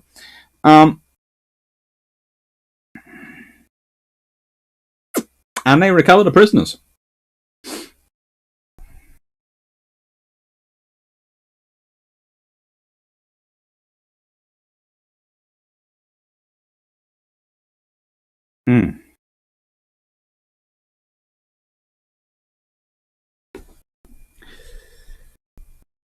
Turning 3-4. So I've understood Unicorn was a fairy tale, and the Iron only did marginally good because Churchill helped them out. Also, Habakkuk would have been absolute best. Okay, turning 3-4, you're trying, but you're not getting out. Benjamin, without battles, how do admirals today get knighted? Civil service rules. Dan Freeman, re-knighthoods for breaking the national law. Raleigh and Drake. Yeah, that was in the a long time before the 1940s. Dev Scott, the good doctor has been ignoring my jokes and puns. That's because turning 3-4 keeps trying to find things, I think, to wind me up. And you keep giving him advice on things, suggesting that's rookie questions and ask about the defense of Crete. So many better ways to defend Crete. Takeover, Vian, I can behave like a pirate and rescue British sailors, or I can get a knighthood eventually. Yeah, he decided to go pirate. Basically, in modern world, you couldn't upset Norway by technically having broken their international... You see, it's... How do I put it? There is international waters, there is territorial waters, and there is actually going inside the country to fight a naval battle. Because if you consider it, you're inside a fjord, so there's the coastline, the fjord is internal to the country. The fjord is internal. The coastline, the territorial waters are contiguous. They don't go in, they're contiguous. So, you are now in internal waters. He was fighting a battle, technically illegally, but only happening there because the Germans were behaving illegally inside Norway. You can understand the Norwegians thinking that the British might be more likely to invade them than the Germans after that one. But the Germans managed to beat the British. Admiral Anthony David Radkin, the head of the RN today, is Companion Order of Bath. Has a Bronze Star from the USN? Although no one's sure why. Frank Spencer, if the tribals were in the Cod Wars, the Icelands would have probably tried to declare peace. Jane, are you sure he didn't turn knighthood down, as several other famous people often of that era did? No, he didn't. He didn't. It's going to sound strange. He didn't really need to worry about the knighthood or the medals. He turned down medals. I know that. He just didn't. He wasn't offered knighthood. He'd have probably accepted that one, mainly because it would have been nice for him, considering all his work, and considering the fact he was quite so close with the monarchy and various other things. Albazeski, why there wasn't any ship named HMS Vian? I have no idea. That's just naming practices.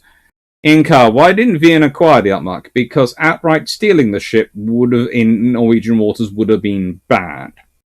Also because I think she was sufficiently damaged they weren't sure they could get her out of it. They were just removing... you see, the thing was, what they were doing was illegal, but if they just removed the British prisoners and just took the British sailors home, and any German crew they managed to capture, then they had just enough moral justification that they could get round the legal issues. It was politics, in other words.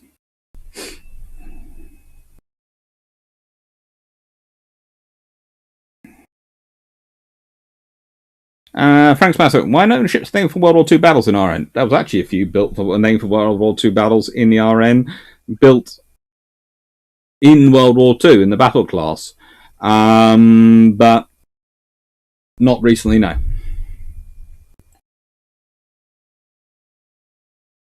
Bijan, did the boarding crew have cutlasses?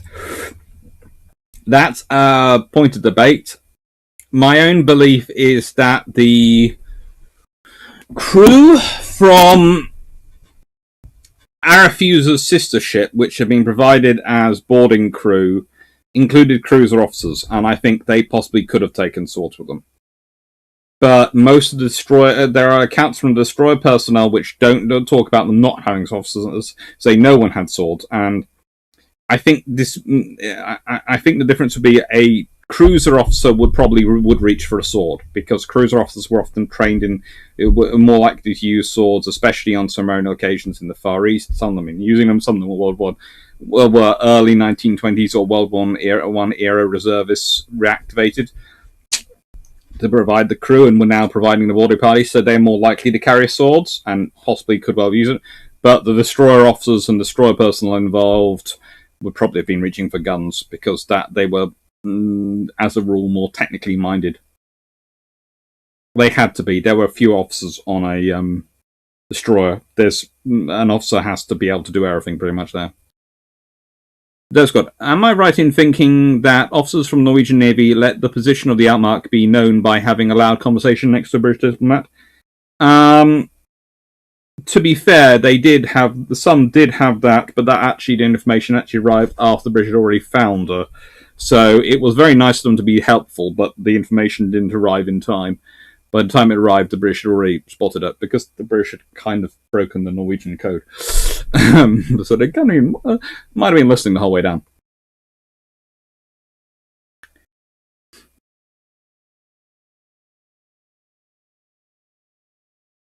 But Sharmax, the idea that Vian didn't end up aboard is insane. Yes, we're all fair. He managed to get, for someone who doesn't end up aboard, he managed to end up with some very interesting wounds afterwards. Jermac, on Discord, we had a discussion that Type 82 would fit, with Prince Edinburgh as first ship. Type 83, yeah.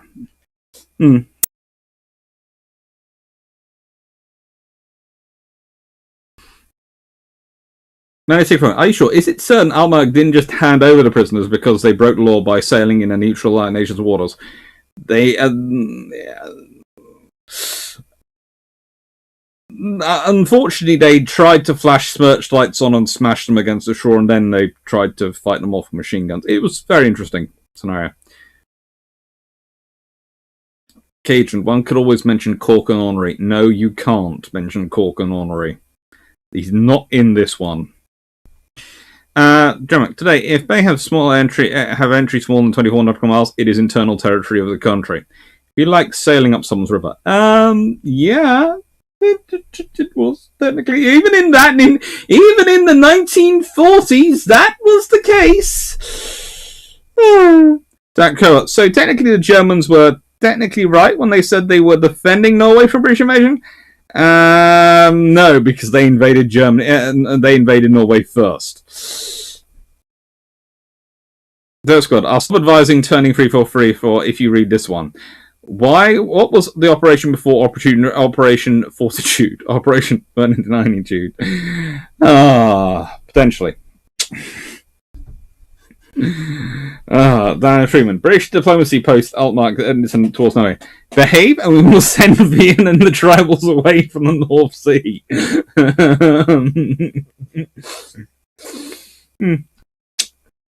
So it'd be like going into Pearl Harbor to get a German ship that was there. Yeah, pretty much. Should have been a baronetcy? Probably. He didn't want to be in the House of Lords. I know that because he didn't like politics.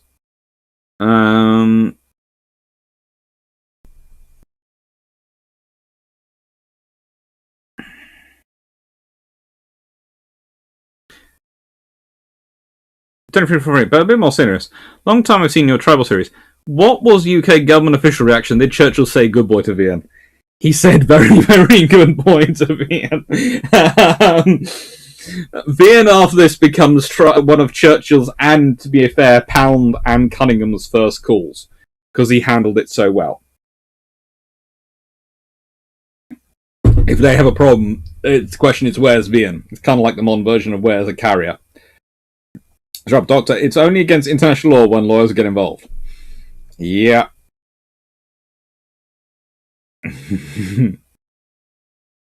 That's good. For boarding crews, long iron bars required a lot less training to use than a sword for close combat, and do about as good a job. To be fair, most of the boarding crews were okay. The equipment for most of the boarders seems to be rifles and pistols, and various items which you would not consider normal weaponry. Let's put it this way.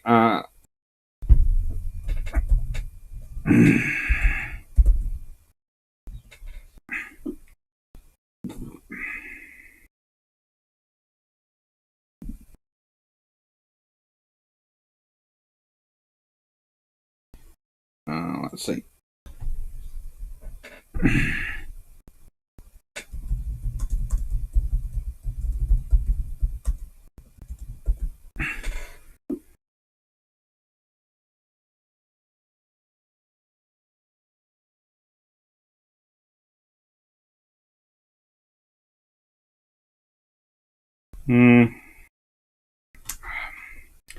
I'm trying to remember it.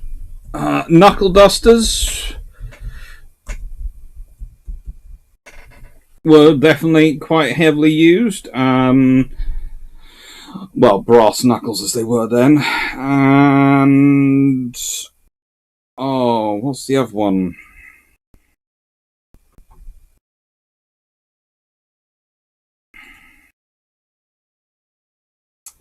It's basically a leather pouch full of lead weights, but I'm trying to remember what it's called. But yeah, those were heavily favoured. There was lots and lots of long knives and some very interesting implements from engineering, which might have been metal bars at one point. Aboard Cossack, there were no cutlasses, but several sabres. Strub, worst thing to hear when doing a boarding on a ship is Command Center is contacting HQ legal. Yeah. Come on, some very loyal officers were sent to get him some. various things.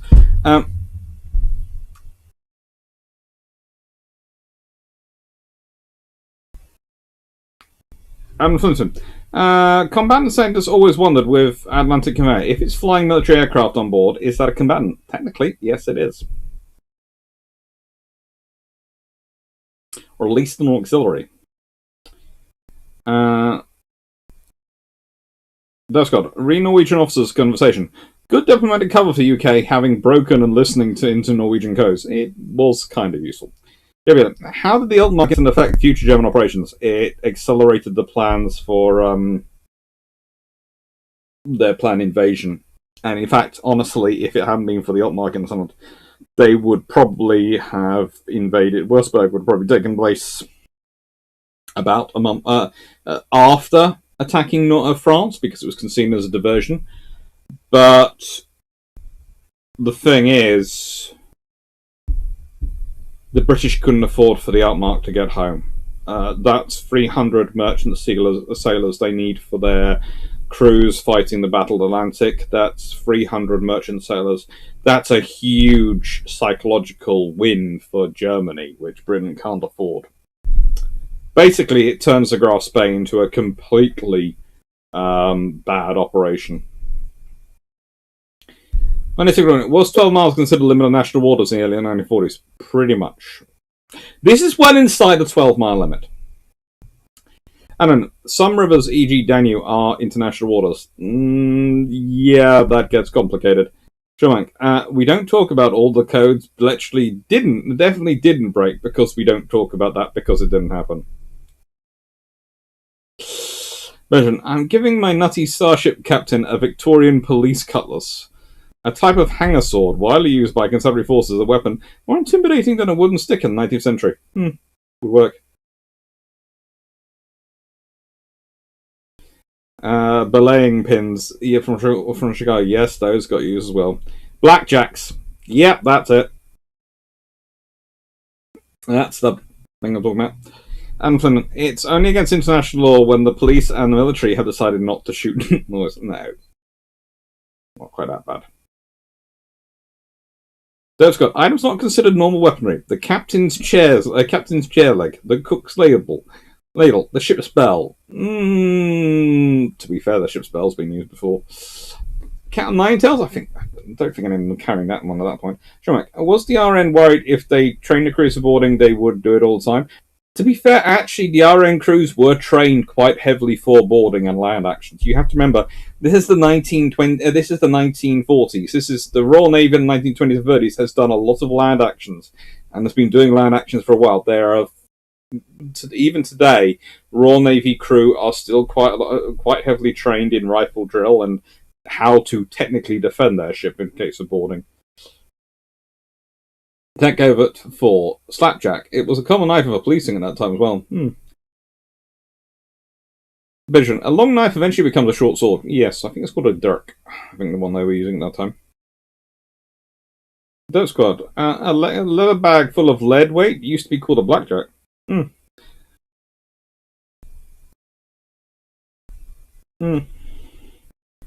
Kosh for the lead weight is up, possibly, but I think it was a blackjack. I think that's what they described as. Albert Sasky, if Vian commanded at Matapan, would he allow his destroyers to tow Polo to Alexandria? If Vian had commanded at Matapan, it might not just mean Polo which was taken. He might have tried to take the other cruisers as well.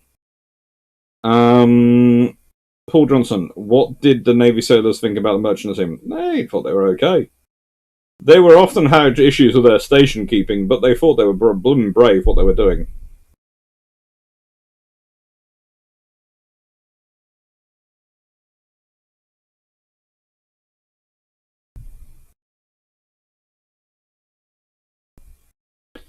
$200 miles is the exclusive economic zone. 12 miles is the territory. It is the international territory. Is your territorial waters. And the 12 miles, if I remember correctly, was established by the range of a cannon shot.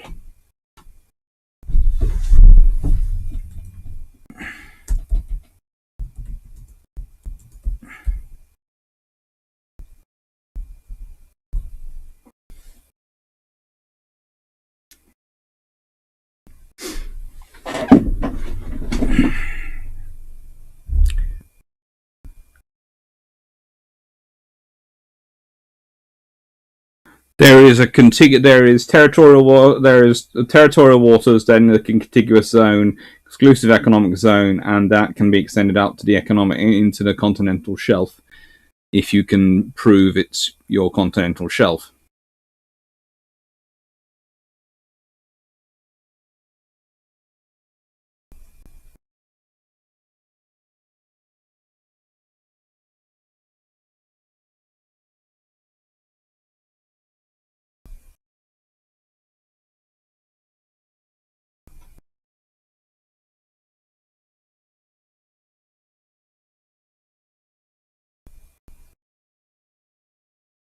In certain areas, it is down to 3 miles, depending on different political structures.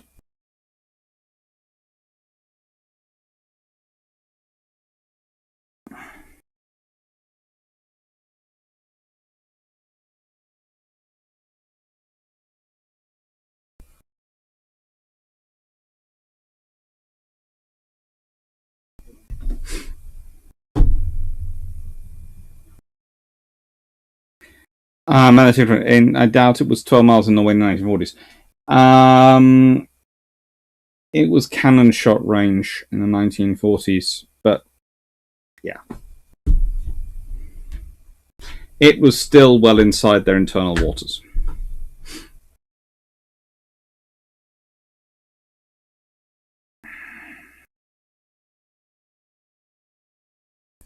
In Car, presume there would have been Royal Marines aboard. Not as many as you'd think. The Royal Marine boarding teams were Royal Marines were part of a cruiser. They'd often man a turret in a cruiser, but they weren't often part of a destroyer crew. And the boarding party didn't have as many Royal Marines as you would think would have been available, because whilst they got the boarding teams from a cruiser, they mostly had sailors come across. They didn't need them as much these days. Vision, a pioneer sword of saber-toothed.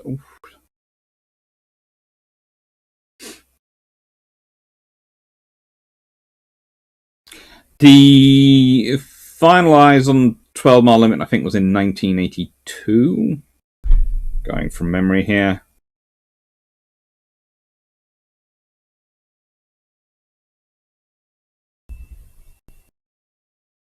Yeah, 1982 United States Convention on Law of Sea put it out at 12 nautical miles. But even before then, yeah, it had been well inside. There's all sorts of history, and different nations have claimed different things at different times. But 12 miles is what it is now.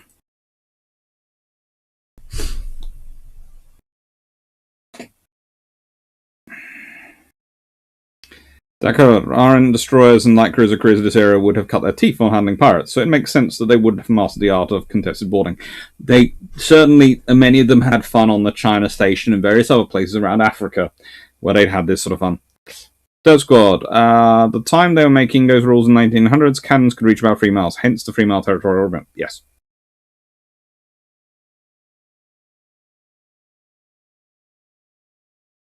Don't worry about the 6 I guess what you're talking about.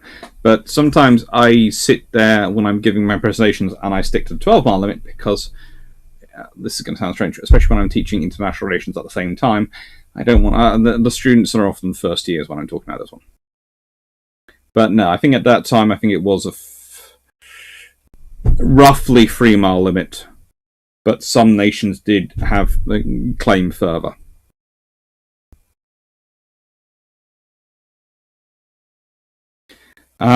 Yeah, I think UNCLOS claimed it in 1982 to 12. And there was also a debate, if I remember correctly, in front of what's it called? Not the United Nations, the one that precedes it. League of Nations, where they would have considered it as well.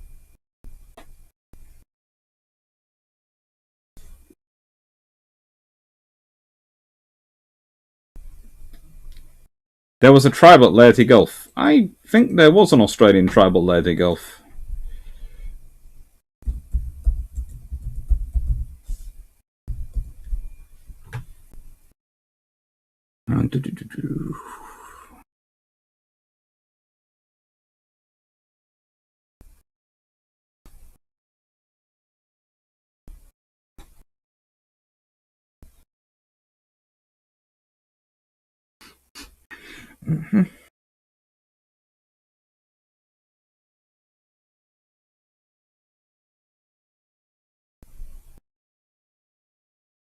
Yeah, I think Arunta was at Laity Gulf. I think. I mean Warramunga.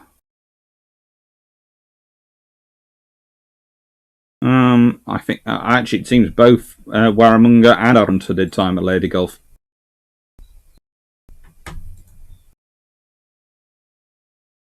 Anyway, it's now Roop.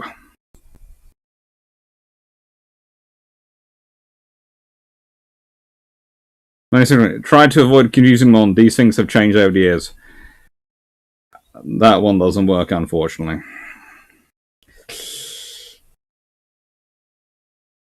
Right, Gerard Bromreed Roop. VC citation. The King has been graciously pleased to approve the award of Victoria Cross for Valour to the late Lieutenant Commander Gerard Broadmead Roop, Royal Navy. On the 8th of April 1940, HMS Glowworm was proceeding alone in heavy weather towards a rendezvous in West Fjord, where she met and engaged 2 enemy destroyers, scoring at least one hit on them. The enemy broke off the action and headed north to lead the Glowworm onto his supporting forces. Commanding officer, whilst correctly appreciating the intention of the enemy, at once gave chase. The German heavy cruiser Admiral Hipper was sighted closing the glowworm at high speed. An enemy report was sent, which was received by HMS Renown. Because of the heavy sea, the glowworm could not shadow the enemy, and the commanding officer therefore decided to attack with torpedoes and then to close in order to inflict as much damage as possible. 5 torpedoes were fired, and later the remaining 5, but without success. The glowworm was badly hit, 1 gun was out of action, and her speed was much reduced. But with the other 3 guns still firing, she closed and rammed the Admiral Hipper. As the glowworm drew away, she opened fire again and scored 1 hit at a range of 400 yards. The glowworm badly stove in forward and, riddled of enemy fire, heeled over to the starboard, and the commanding officer gave the order to abandon her. Shortly afterwards, she capsized and sank. The Admiral Hipper hove to for at least an hour, picking up survivors, but the loss of life was heavy, only 31 out of Glowworm's complement of 149 being saved. Full information concerning this action was only recently been received, and the Victoria Cross is bestowed in recognition of the great value of the commanding officer, who, after fighting off a superior force of destroyers, saw down and reported a powerful enemy unit, and then fought his ship to the end against overwhelming odds, finally rammed the enemy with supreme coolness and skill. Please note, the information received came from the commanding officer of the Admiral Hipper, who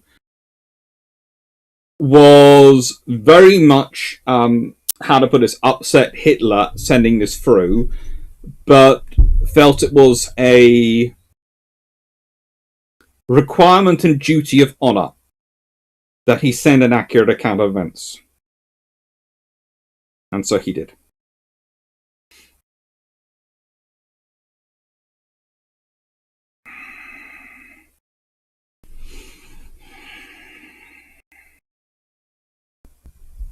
Now, this is the sort of timeline, and the 2 German destroyers are the 1936 Z-18 Hans Ludemann and the 1934A Z-11 Bernard von Ahnen. This is during the attack on Norway, Operation Versberg. And this is some of the pictures of the battle. Taken, the picture below is, of course, HMS Glowworm herself.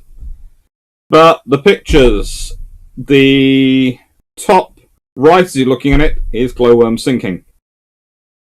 The top left is Glowworm after she's bashed into Hipper and is drawing off, continuing firing. This is the range she's making. This is what she's doing.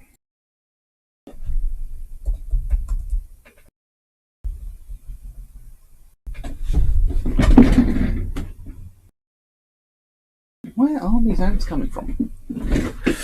Right now.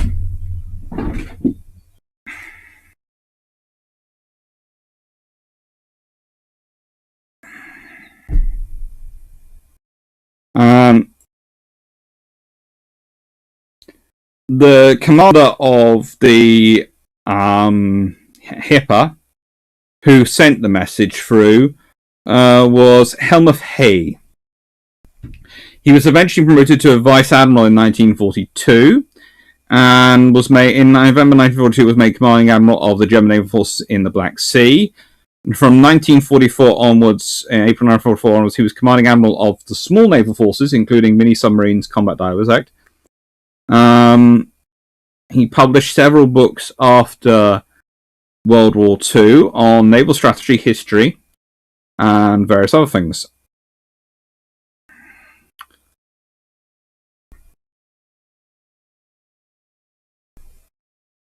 I have to admit, one of his books I think I have. Let me just check. It sounds strange, but I sometimes have to check, because I have so many books, I have to check my own Excel spreadsheet.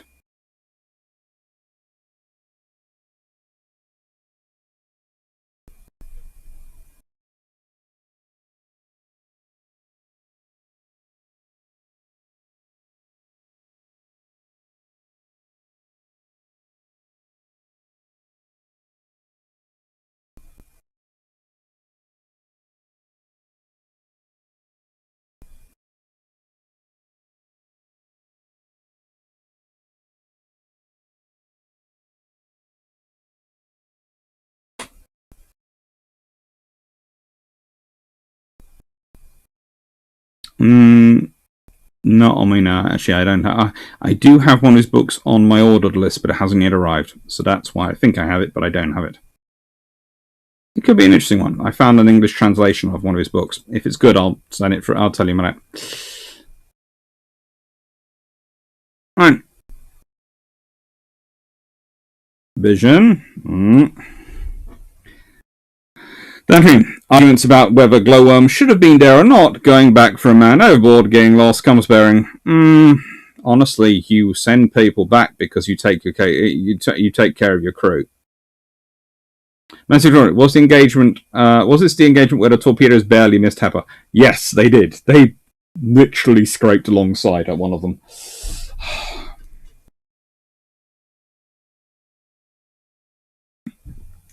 Deb Scott. I think one of the Nazaire Raid VC awards was on the recognition of a German officer too. Guy stood on a bow manning an unshielded gun and continued fighting until he bled out. There are a few. There were some good German officers. Jeff Miller, what happens to the German destroyers? The German destroyers carried on running away, but they then got involved in the Battle of Narvik. They didn't get far.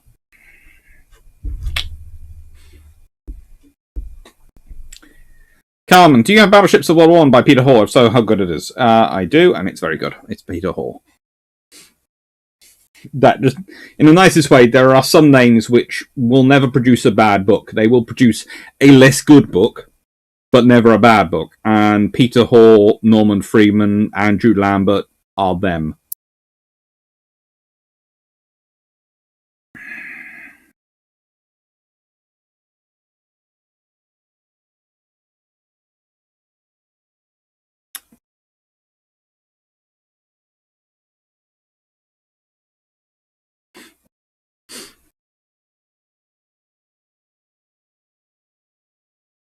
That's good. Clark needs an index book like the one he has for the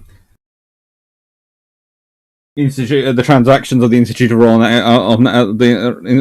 transactions of the Royal Institute of Naval Architects. Yes, I do, and I have an Excel spreadsheet. Gerard Cron. Helmuth Hay has quite a successful career in the post-German in the German post-war Navy. Yeah. Renown about to be very upset. Yes, this of course does lead to the incident where Renown bumps into Scharnhorst and Gneisenau, and Scharnhorst and Gneisenau decide that rather than settling this debate of whether or not they are actually capable of beating up a battle cruiser and therefore worthy of being called first-rate battleships, decide they rather need to be elsewhere, in fact anywhere, because Renown's looking particularly upset with them at this particular time. And there's always to say that perhaps the problem for Hood and Prince of Wales is They weren't annoyed enough when they bumped into the Bismarck. Perhaps that's it.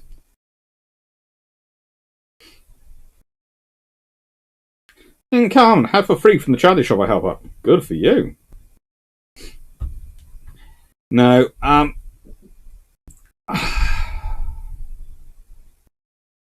just I put these pictures up for students and I go, this is that little ship, and that gives you scale and an idea. Because think about it, this ship, that's its full size, it's full shape, and you're suddenly going, it's got 4 single 4.7-inch guns.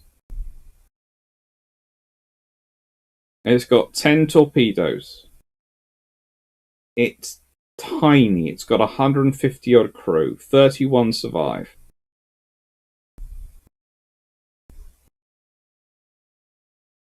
And it hurls itself at its enemy.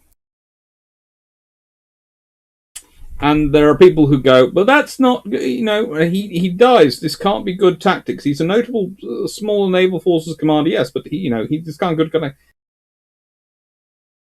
The thing is, he's doing his job. Because, let's put it this way, let's say some of those torpedoes hit Hipper. If he'd taken out Hipper, even if for the loss of his ship, that would have been a big win for the British as far as they were concerned. The fact that he scared off 2 other destroyers is a big win. The fact he was calling in as support. If Renown had been running, able to get just that bit faster, or just been just a bit nearer, couple of decisions. That is, Hipper would have probably been caught by Renown. If Hipper gets sunk, think about World War II if the Admiral Hipper is sunk during Norway.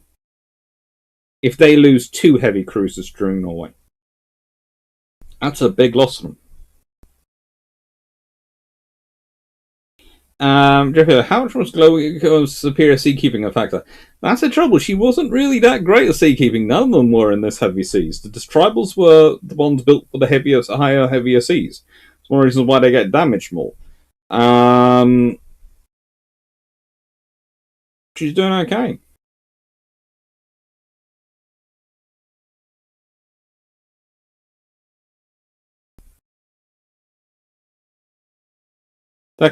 He was following the spirit of what Cunning would say later. It takes 3 years to build a ship, 300 to build a tradition. Yes.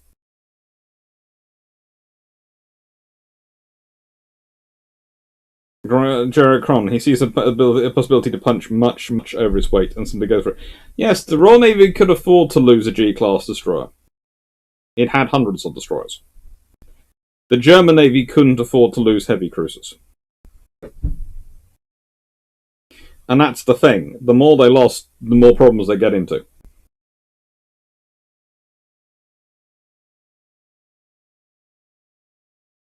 Hipper must have been out of commission for several months. Yes, she was. That's one of the reasons why, the Germans, every time their big ships go to sea, they either get sunk or they get put out of commission for a few months. Yeah, it does lead to angry mum renown noises, and that's what leads to Scharnhorst and Gneisenau going, we need to be elsewhere, anywhere, but yeah. It's when they actually get hit by 15-inch shells and they're going, yeah, that's not good. But there again, if Hipper gets sunk, Scharnhorst and Gneisenau might have been ordered to withdraw to protect them. Because Hitler didn't want to lose any big ships, which could have meant that HMS Glorious wouldn't have been. HMS Glorious would not have been sunk. And if she's not sunk earlier in the war, think about the long-term impacts of that. You have an extra carrier. Does she get sunk the same way as Courageous? Hopefully not. But does that mean that there's another carrier available when Force Z is being formed? Because she can cover for one of the carriers in the Atlantic. And it just goes on and on and on. This is what happens in a war. This is why I always get in. I have fun with people when they go, the they're sort of saying, but the Royal Navy aren't prepared to fight this war in 1941 against Japan. And I go, well, that's because they've been fighting war for 2 years, and it's had consequences.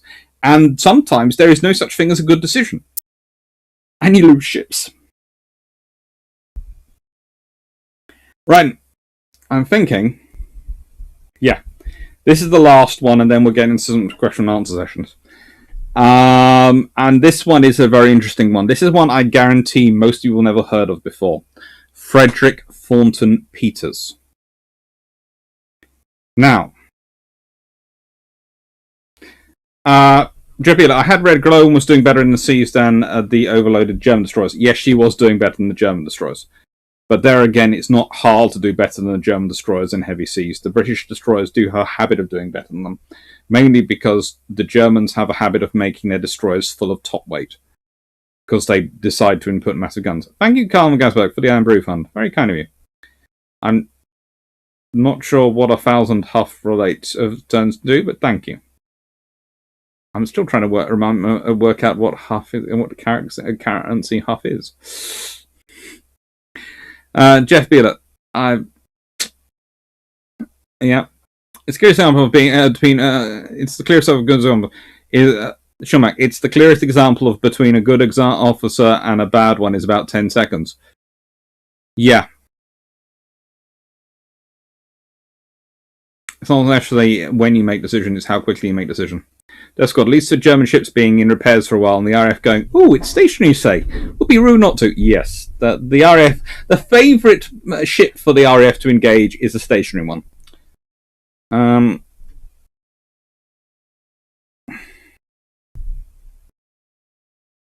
Tactful. Goa might have been inadvertently saved Renown from taking on Bismarck. Renown's hyper-aggression in Scharnhorst now is probably the reason why there was no wiggle room in her orders to not fight the Bismarck. You say that might have saved her from taking on Bismarck, but I see that as saving Bismarck from taking on Renown.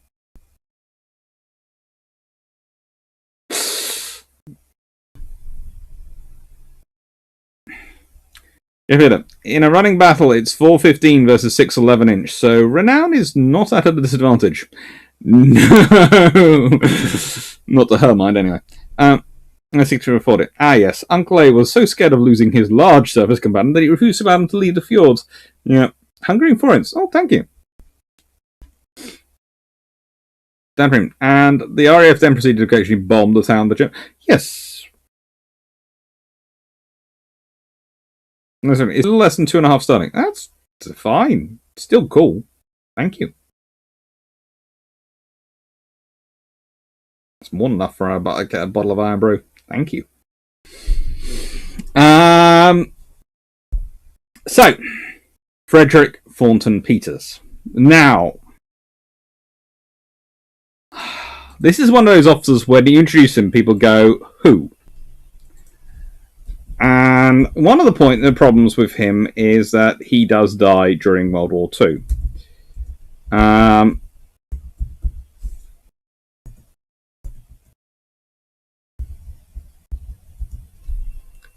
Mainly he dies in World War II because of an air crash, so proving that naval officers shouldn't really go for a fly. He serves 1905 to 1942 and actually dies near Plymouth Sound.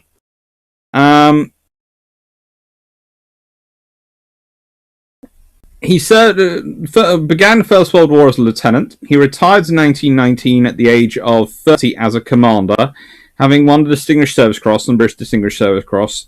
Then splits his time between Canada, Britain, and the Gold Coast.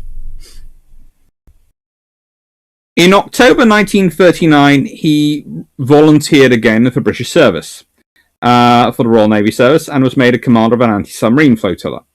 In 1940, he won a bar for his DSC and was later appointed captain for Special Services.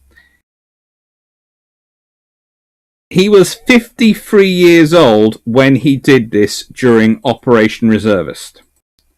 So, this is what I want you to think about. This is a 53-year-old man. Normally, when I start talking about nutty, slightly insane stuff which gets you a VC, I'm not talking about 50-year-old people. This is the London Gazette. The late acting Captain Frederick Thornton Peters, DSO, DSC, Royal Navy, for valour in taking HMS Walney in an enterprise of desperate hazard into the harbour of Oran on the 8th of November 1942. Captain Peters led his force through the boom towards the jetty in the face of point-blank fire from shore batteries, a destroyer and a cruiser. Blinded in one eye, he alone of 17 officers and men on the bridge survived. The Walney reached the jetty disabled and blazed and went down with her colours flying. However, I will move you on to the American citation for his Distinguished Service Cross, which they gave him. Captain Peters distinguished himself by extraordinary heroism against an armed enemy during the attack on that post. He remained on the bridge in command of his ship in spite of the fact that the protective armour thereon had been blown away by enemy shell fire, and was thereby exposed personally to the withering crossfire from shore defences. He accomplished the berthing of his ship, then went to the forward deck, and assisted by one officer secured the forward mooring lines. He then, with utter disregard of his own personal safety, went to the quarterdeck, and assisted in the securing the aft mooring lines, so that troops on board could disembark. At that time, the engine room was in flames, and very shortly thereafter exploded, and the ship turned on its side and sank. This guy is a freaking hero!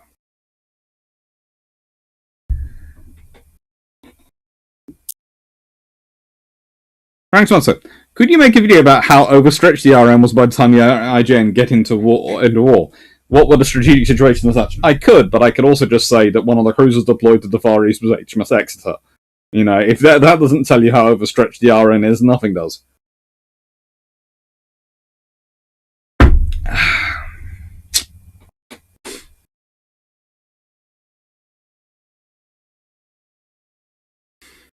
Mm-hmm.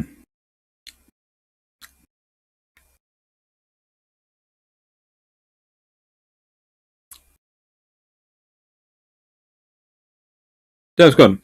Precision bombing was down to either dive bombing or skimming the trees until probably the last 20 or so years. Even in Gulf War, bombs wander quite a bit. Yeah. So the thing is, he's in charge of HMS Walney, which had previously been the US Coast Guard cutter Sabango. And the other ship he has with him is HMS Heartland, which had been the US Coast Guard cutter Pontchartrain. They are the ships chosen for this. And the idea of Operation Reservist is very simple.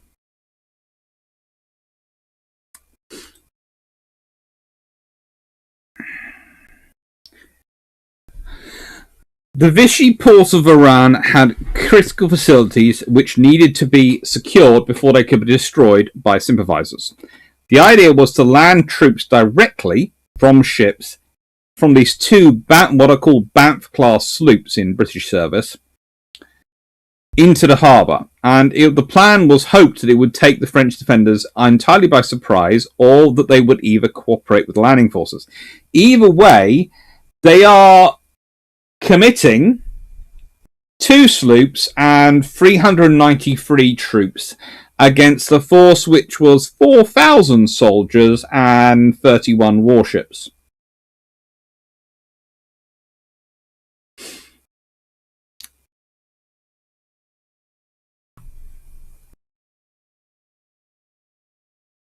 And for those wondering, yes, there was also Operation Terminal, which was another operation similar to that, which involved 2 other destroyers and force commanded by Henry St. John Farcott.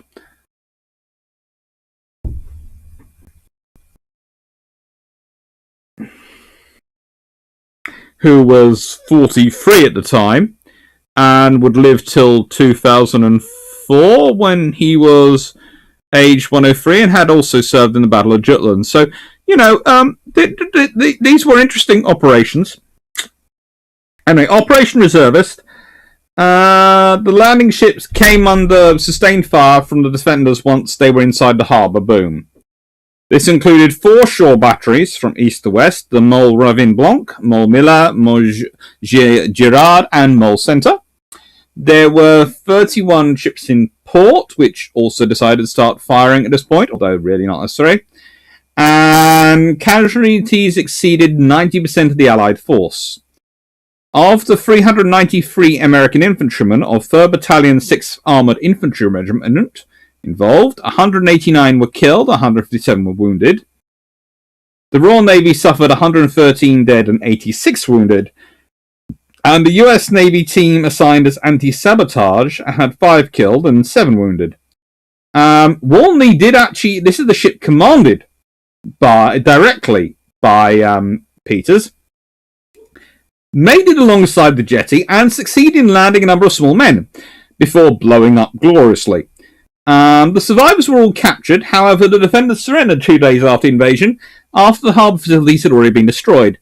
Landings were carried at the same time to invest Iran at 3 beaches around there. And so that's how they basically done it. Interesting enough, when Peters is released after they surrender, he's actually he's released and he's liberated from the jail. He's carried through the streets and citizens hail him with flowers. Honestly, he probably have just, preferred not to have been shot at but a couple of days for him. So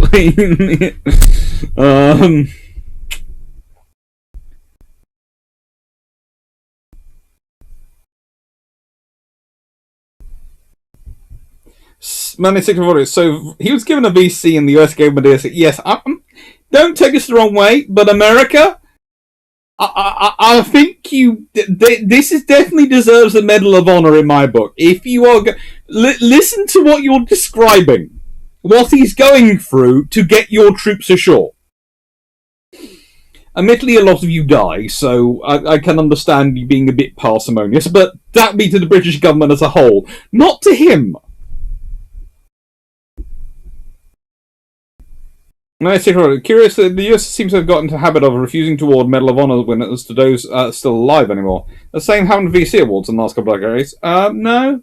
There's Johnson, Bahari, a couple of others.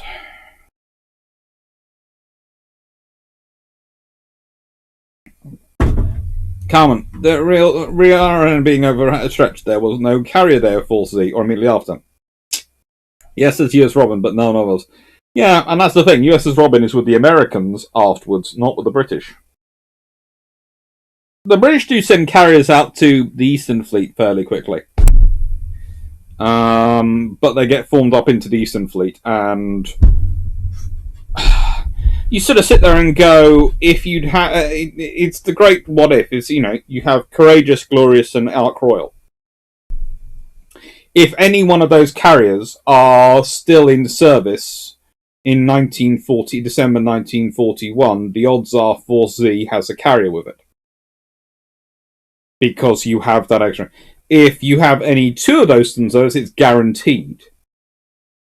And considering one is lost because they let it go off unattended, one is lost because it's left to do anti-submarine warfare operations, and one is lost because of bad damage control, all 3 of them do not exactly give the British a shining light in terms of their carrier operation capabilities. And this is coming from someone who is normally singing the praises of British carrier operations because they were very advanced, very organised, very developed for their time, and very good and well thought out for British needs.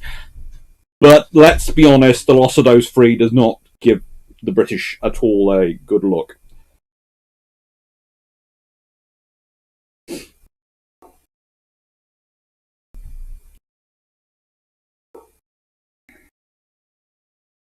That's good. I thought the DSC was the highest award, and the Medal of Honor could only be given to US Air Personnel. Potentially. But again, still, I have said, couldn't you make an exception for this case?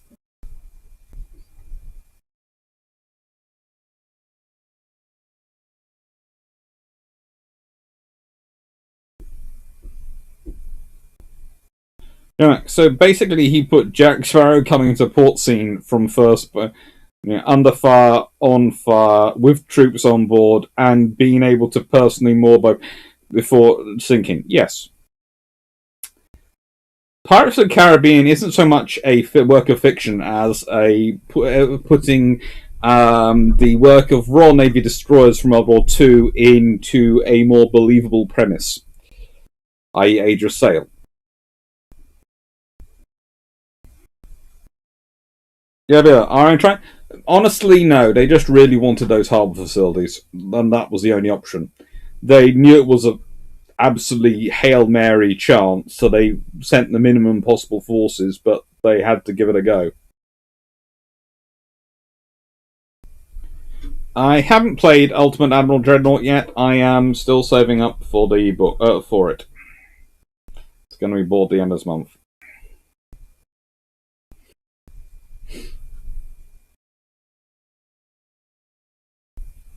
Sure, US doesn't give Medal of Honor to non-US soldiers for whatever reason. That seems a shame, especially in this one's case. Discord. From what I remember, the US Medal of Honor can only be awarded to individuals serving in the US forces. Unfortunately, alongside it doesn't make someone eligible.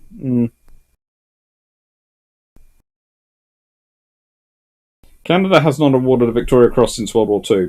Britain's awarded a couple. Dan Hoon, Rio VCs. Apparently, the bronze guns were Chinese originally. Maybe we'll have a chance to seize more. Hopefully not. Good. I think it's absolute terrible. They've stopped giving the Medal of Honor to people that are still breathing.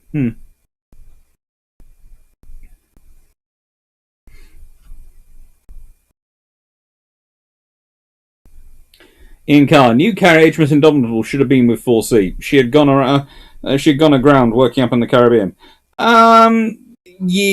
Actually, she's more held up taking on a new taking on her new air group of Hurricanes, etc. And it takes a while to store her, and of course, it's always going to. That holds her up, and also they're worried they might need her in the Mediterranean, so she's going slow. Because remember again, 4C was supposed to be deterrence. They didn't think the Japanese were going to attack just that moment. And also, you must remember, the British were kind of presuming, and this might be shocked, the British were kind of presuming the Americans would have, I don't know, taken on board the lessons of Taranto and other things and be prepared for such attacks so that they wouldn't wipe out their forces. But that happens.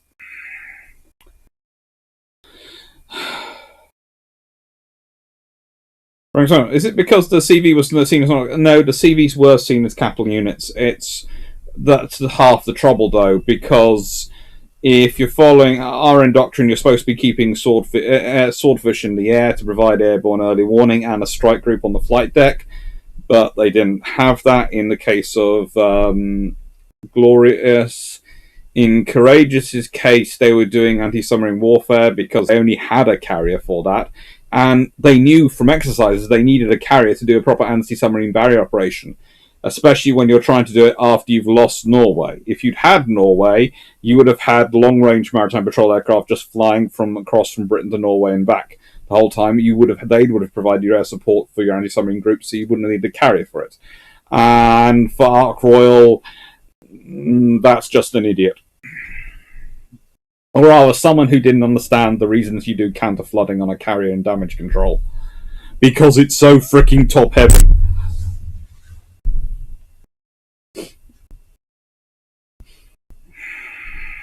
Carmen, was Pirates of the Caribbean written by an Iron Destroyer Nut? It could have been. Don't think so, but it could have been.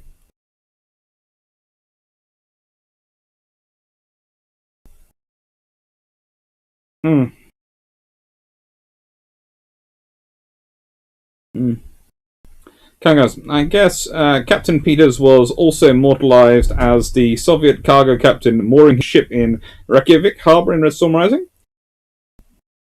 Yeah, there are definitely some similarities there. Although he lives through this. He dies in an air crash on the way home afterwards. In 1943. I think. Yeah.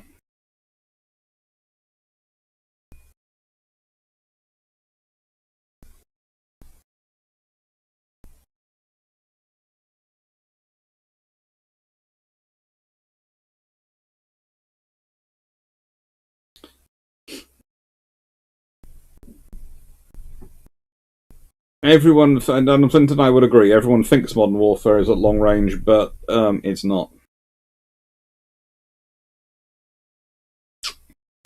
Yeah. Remember, the whole reason Britain was getting rid of missiles from its ships and getting rid of guns from its ships and going all missiles, because naval forces were never going to be close enough to the enemy to actually need to use guns. And the Falklands happened. During the Obama administration, started looking for living service members worthy of Medal of Honor. Several awards made since then to surviving heroes.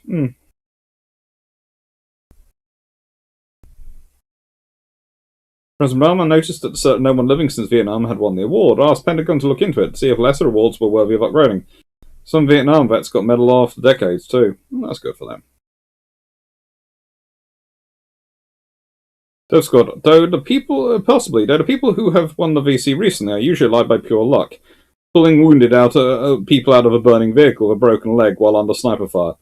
Wasn't there a Royal Navy female medic who did that?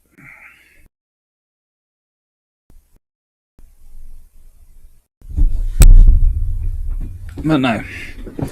And they are some cool ships. Let's look at these little things. You know, they go, it had an armor. I don't think it had much armor to begin with. In the nicest way. Armed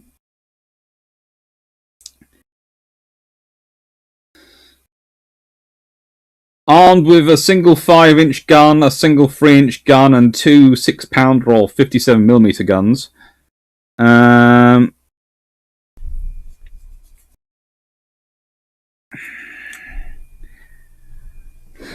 She was refitted at one point.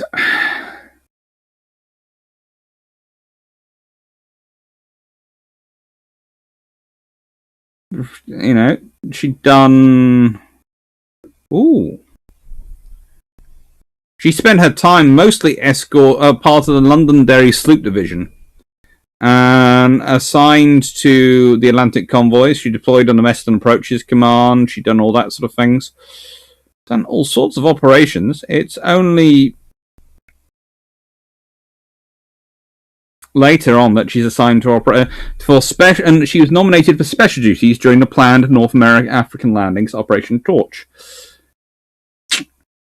Apparently, and this is one of the reports I've got, I'm not sure about this one, but Peters was asked to nominate 2 of his ships for special operations, and basically he decided that they looked like suicide, so he nominated himself, and he asked one of the officers volunteers, and so that was how his 2 ships got nominated.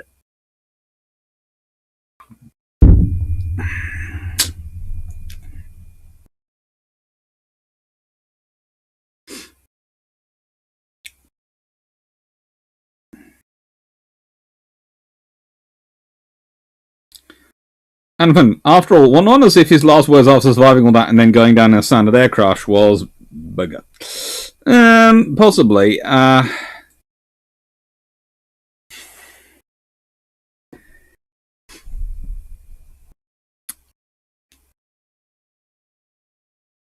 In addition, let's see.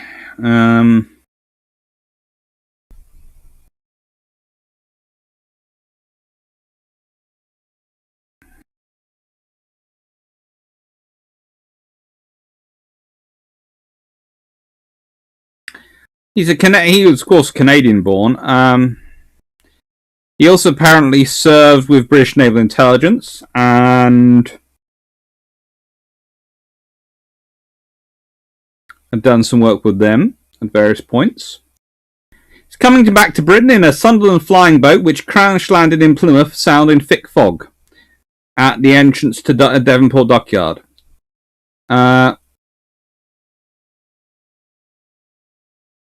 In spite of efforts by the pilot, Flight Lieutenant Winton Thorpe, Royal Australian Air Force, who held on to him for 90 minutes in the water, he was dead when the rescue launch reached them. He has no known grave.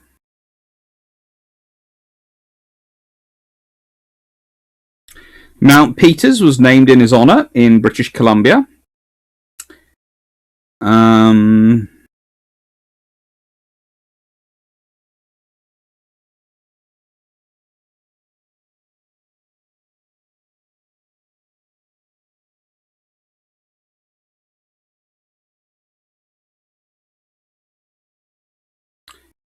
and there is actually a book which I haven't actually read myself, but I've heard of, which is called The Bravest Canadian, Fritz Peters, VC, The Making of a Hero of Two World Wars, which was actually written by his great-nephew, Sam McBride.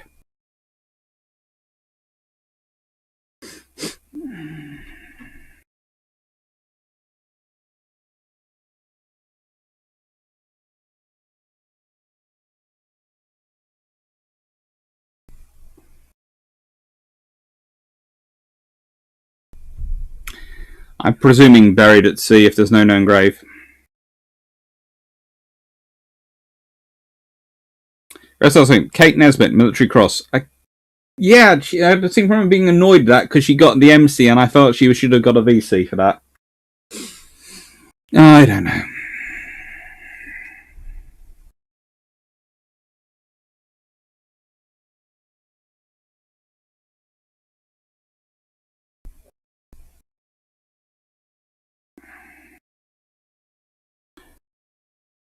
Bert Scott, I think so. Also, the guy who purposely drew fire while wounded to allow us to escape an ambush before going back to rescue us when the rest were pinned down.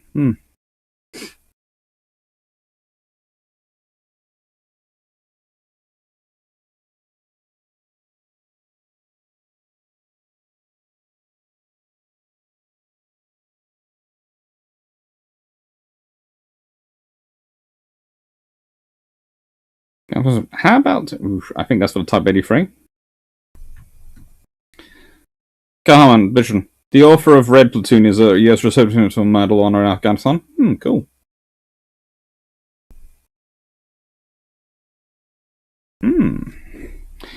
Vision. In the 19th century, the Medals of Honor were awarded to sailors for serving...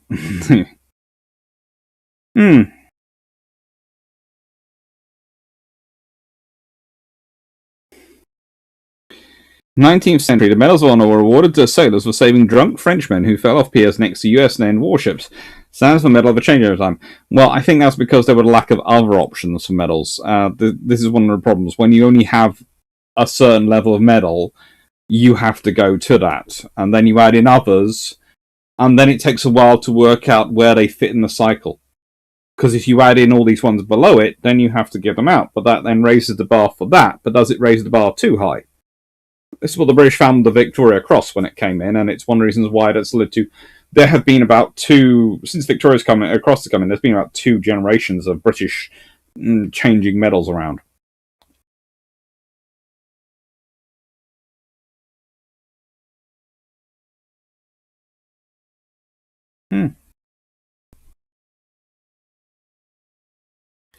Gammon. How about 2 twin 4.5 inch, 457mm, 440mm CLS? Choice of missiles. Have a chat with Drac. He is planning this.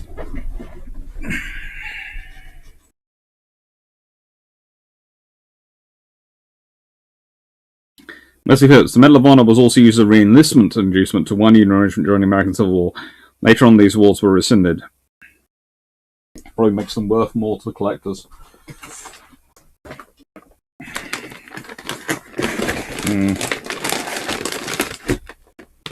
I have some respect for a couple of middle characters, but not all of them.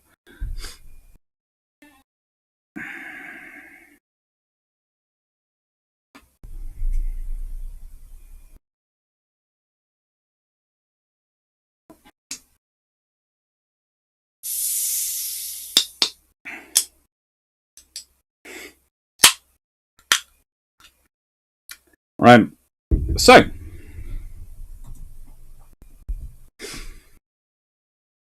they're good ships. They're cute little ships.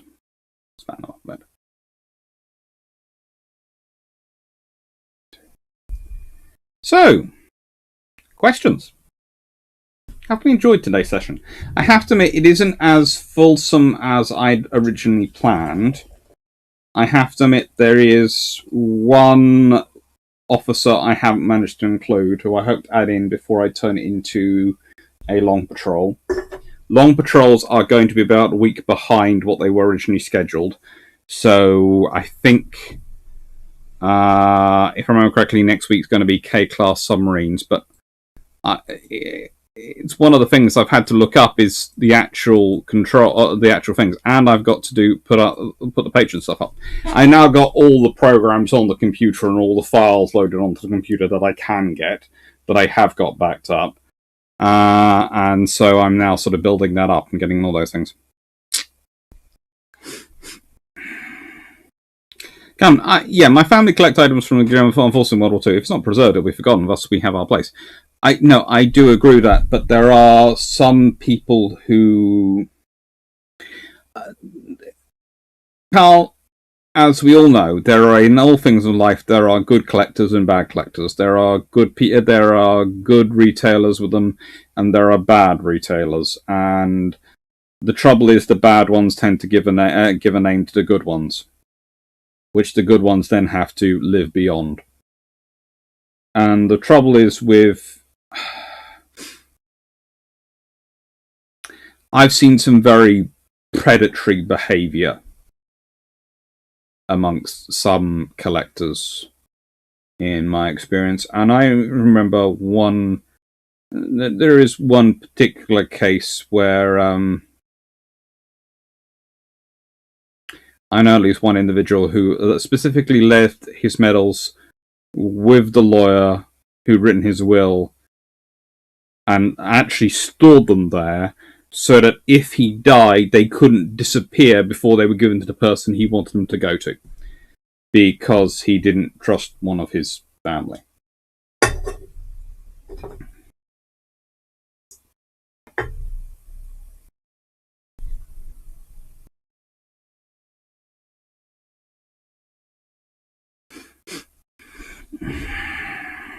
Mm-hmm.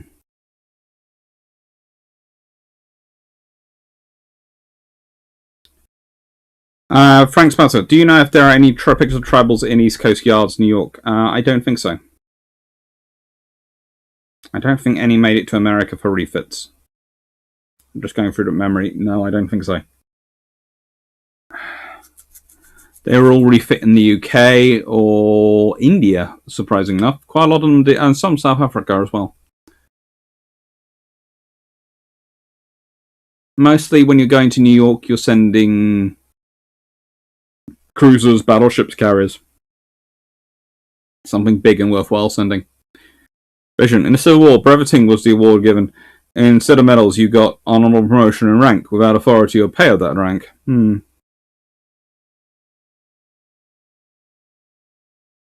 Rick Vasava, I read that during this battle, the French were machine gunning people in the water after the ship blew up.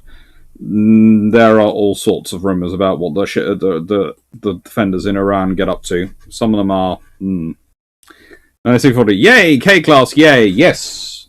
Well, basically, I'm using Norman Freeman's book and going off from that. I'm doing some more research around that, because finding decent stuff about the K-Class, which do not just go, they're the Calamity Class, the whole way through, is difficult. You want a more balanced perspective than they're just all weird and unlucky and it's terrible. Jamila, you have to remember the Medal of Honor was the only award for Valor, so people received it who would get a lesser award now, especially if they're a lower rank. Yeah.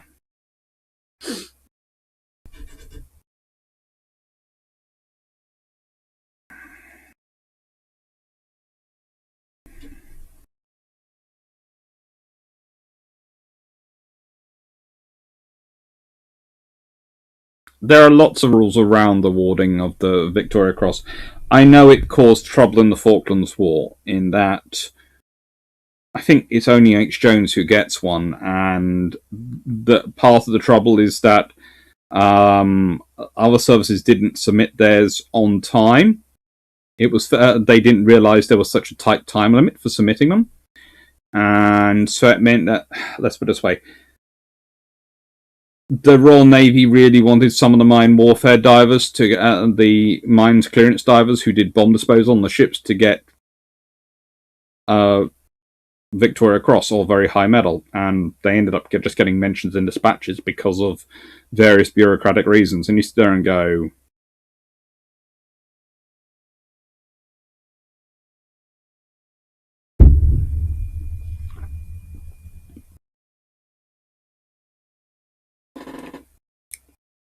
oh yes, you should never prey on a family. Yeah.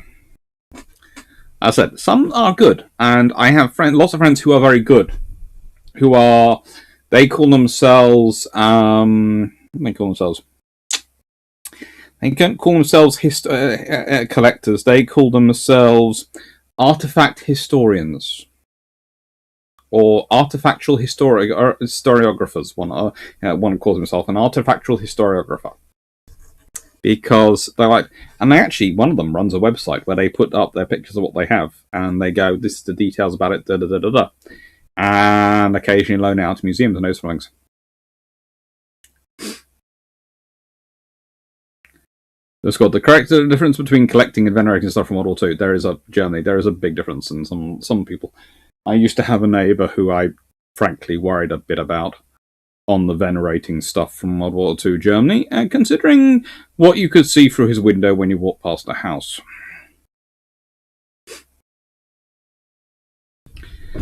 Ian Carr, how much better a ship was Renown than Upholstery in World War II? Renown had been upgraded more. Renown had had the update, so she was much better. D&D says rules award have to be made within 2 years.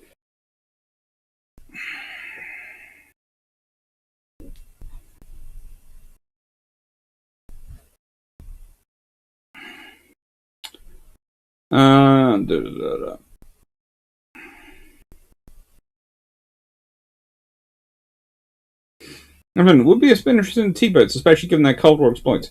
I think I did a bit about the T-boats. I seem to remember I did a submarine video at some point. I did do something on World War II submarines. I might do something more on them, but submarines are not normally my cup of tea, but I do a fair amount of research on them because of, well, work.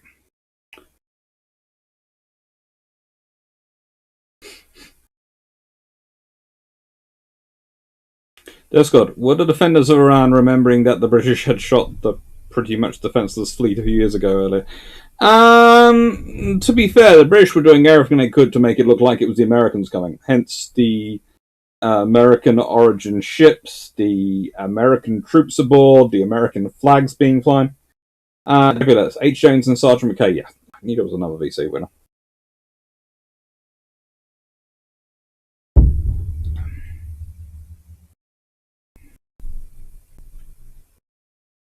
And I don't think EOD can get VC as it's not in the face of the enemy.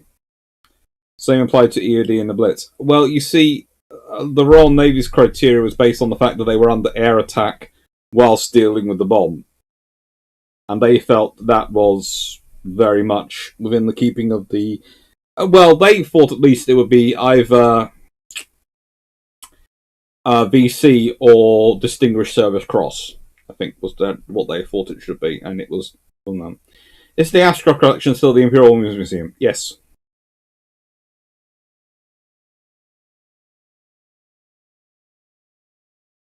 Frank Spanson, would you ever want to meet the families of the people you mentioned today? I have in some cases. I'm always happy to meet families. It's interesting. There's stuff you learn that you never would have an idea. And there is also, you've probably noticed in the videos, I will often there is something I have a couple of sources of, or there's something I will give an academic source if I have an academic reference for it, or an archive. I will say it's from the archive research. Or I'll say this, or I'll say I have one source on this and this. And there are things I can put in the videos which I wouldn't put necessarily in a document. There's also the proviso that I am dyslexic, and sometimes when I'm speaking, even when I'm giving a lecture at university, sometimes I said the first thing that comes out of my mouth is actually wrong because my brain's thinking about the next thing it's got to say, not the thing it's currently saying, and it gets the two confused. But that happens to normal people anyway. So I sometimes have to work that back, but that's the joy of alive. So yeah, I'm always interested, and I learn a lot. I had a lovely time with distant relatives of Admiral Henderson, and actually relatives of other admirals who I have met and I have had a long discussions with. And they are some lovely people. And this is one of the benefits of having done the time I did at King's. You get lots and lots of interesting people.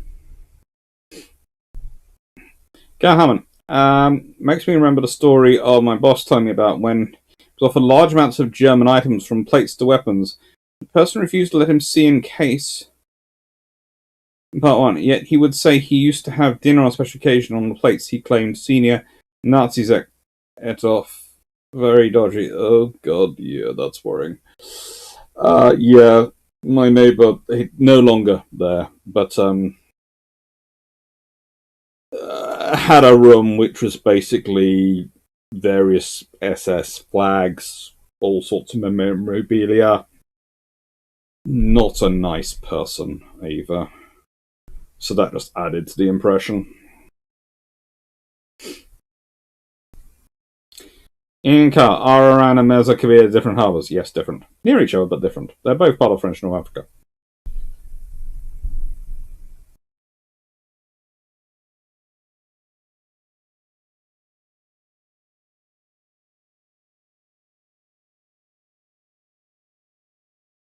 Have you ever been to Gibraltar?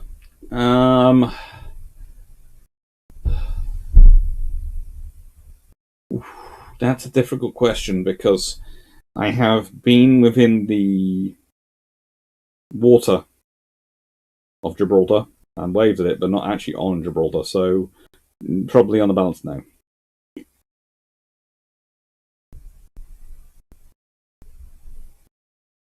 Interesting. Just saw a case, US Marine who died in Fallujah. Everyone around said he pulled a grenade under him. Secretary of Defense in reply to the grenade, I think he was already dead. Medal of Honor denied. Yeah. And then the truth about Birkin and Sarangsha is they're cold and dark and involves nasty. Yeah, there's all sorts of stuff going on in that war. Civil wars are never nice. And just remember, one faction might be the nice people, and one faction might be the nasty people in civil wars. But guess what? Most of those factions will have sub-factions. And some of the sub-factions of the nasty people might not look that bad and might look like nice people. And some of the factions of the nice people will look frankly terrible and will look like nasty people. And you have to worry about, you have to deal with all of them if you decide to put your foot inside that civil war.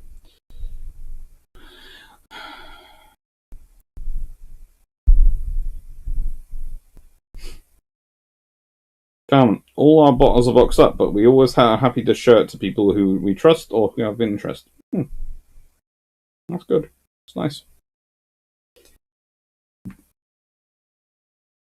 It's always good to share an interest and share a passion.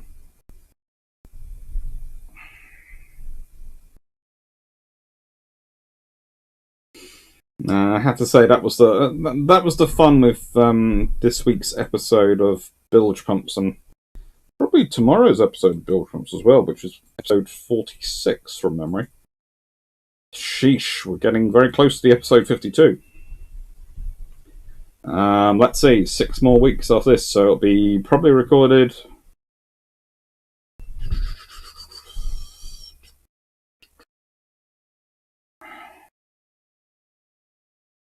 Well, it might be the 28th of May, it might be recorded on the 4th of June.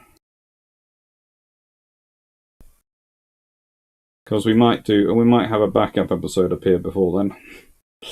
Sounds strange.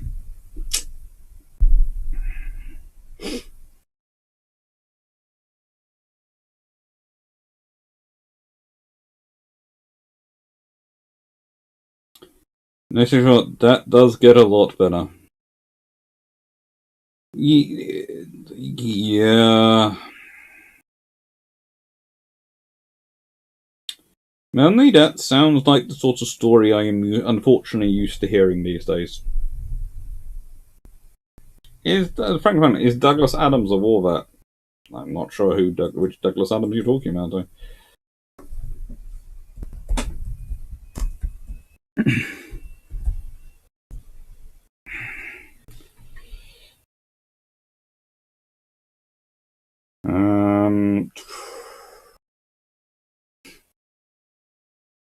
I don't know, honestly.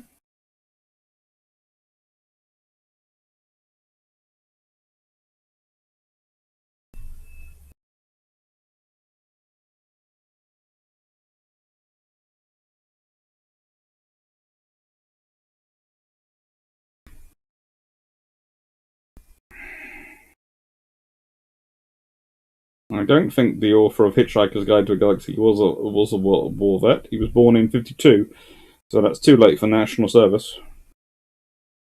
So I doubt it.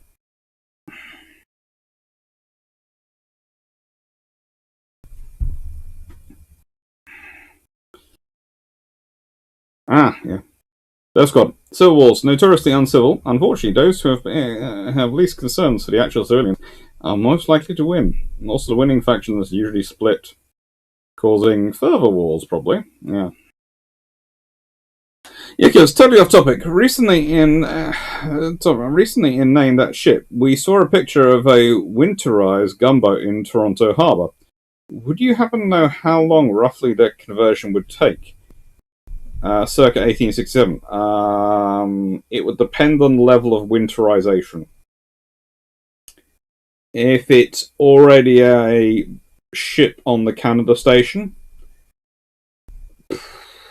probably about 2 or 3 weeks.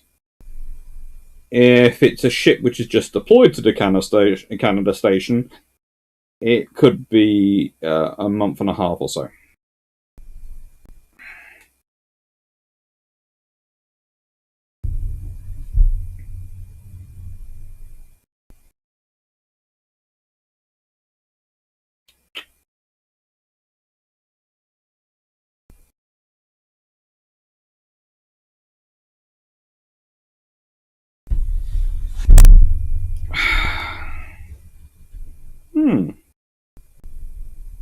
Rafael Peralta, if you want to take a look. I will take a look, because I have a friend who's a lawyer who specializes in these things. And usually I send them details and they get involved. They're a retired British barrister.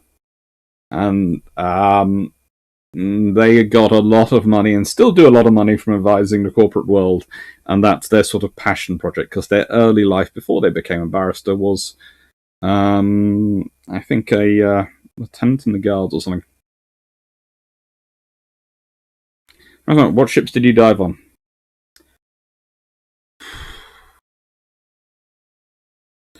A while back, I did some diving. A while back, but they were off Cornwall. There were some wrecks off Cornwall. Paris, and I tried to go down not far from where Warsprite originally wrecked. Of course, she was brought ashore, and there isn't much of her down there, but I did try and look.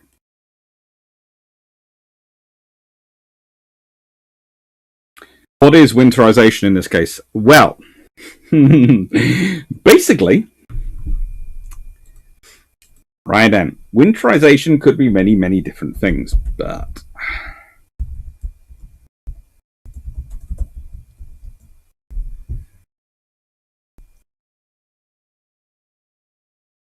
now modern winterization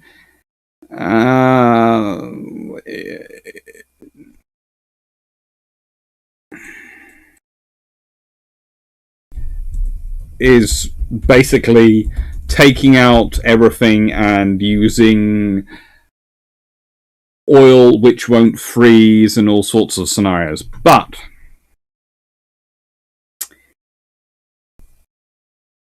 if you're winterizing an age of sail ship, you're basically starting off from the fact of what you have to keep warm. You have to keep your crew warm. So this can lead to a lot of coverings of gun ports. This can lead to a lot of tarpaulins being put up over various entry positions. I imagine the preparations they'd make for a long voyage in the North Atlantic or the South Atlantic, and then go further, basically.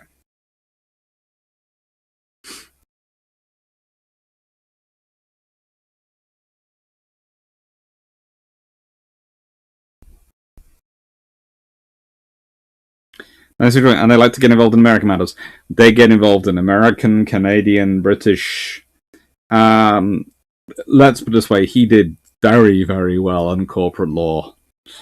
There are very few people who manage to retire in their 60s and are as early 60s and are as happy as he is still. And he's been stuck at home, so he gets involved in all sorts of things. He's licensed to practice, if I remember correctly, in America as well as Britain, Canada, France, and Australia. International corporate law and various other things. Because I daily teach international maritime law, so I bump into some very interesting people in my randomness.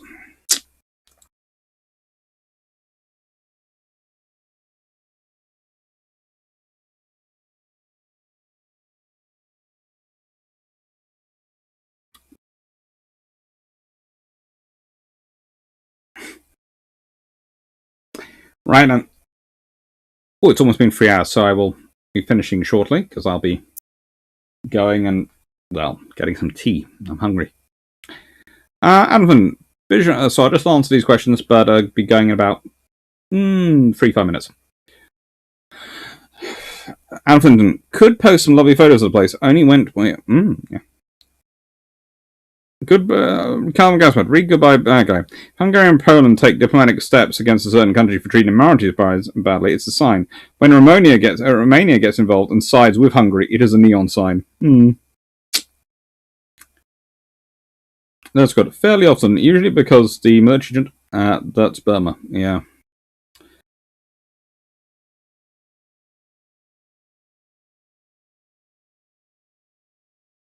Take care, Kingsrook. Take care, Krikosowski. Take care, Melanie1640. Take care, Yickers. Take care, King Derp Squad.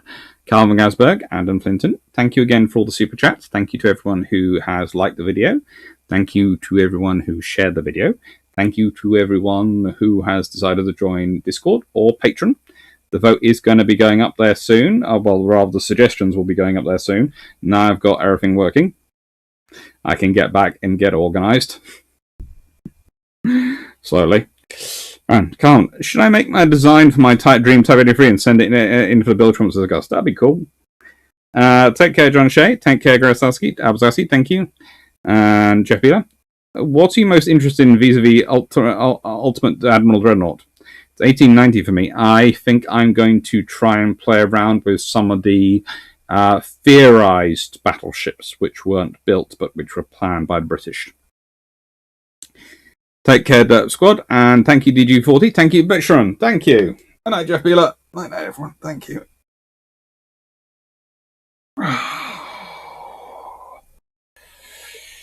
Thank you very much, everyone. Take care. Crazy Locker. Thank you.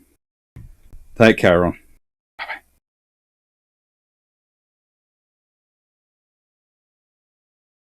Thank you, Shayna.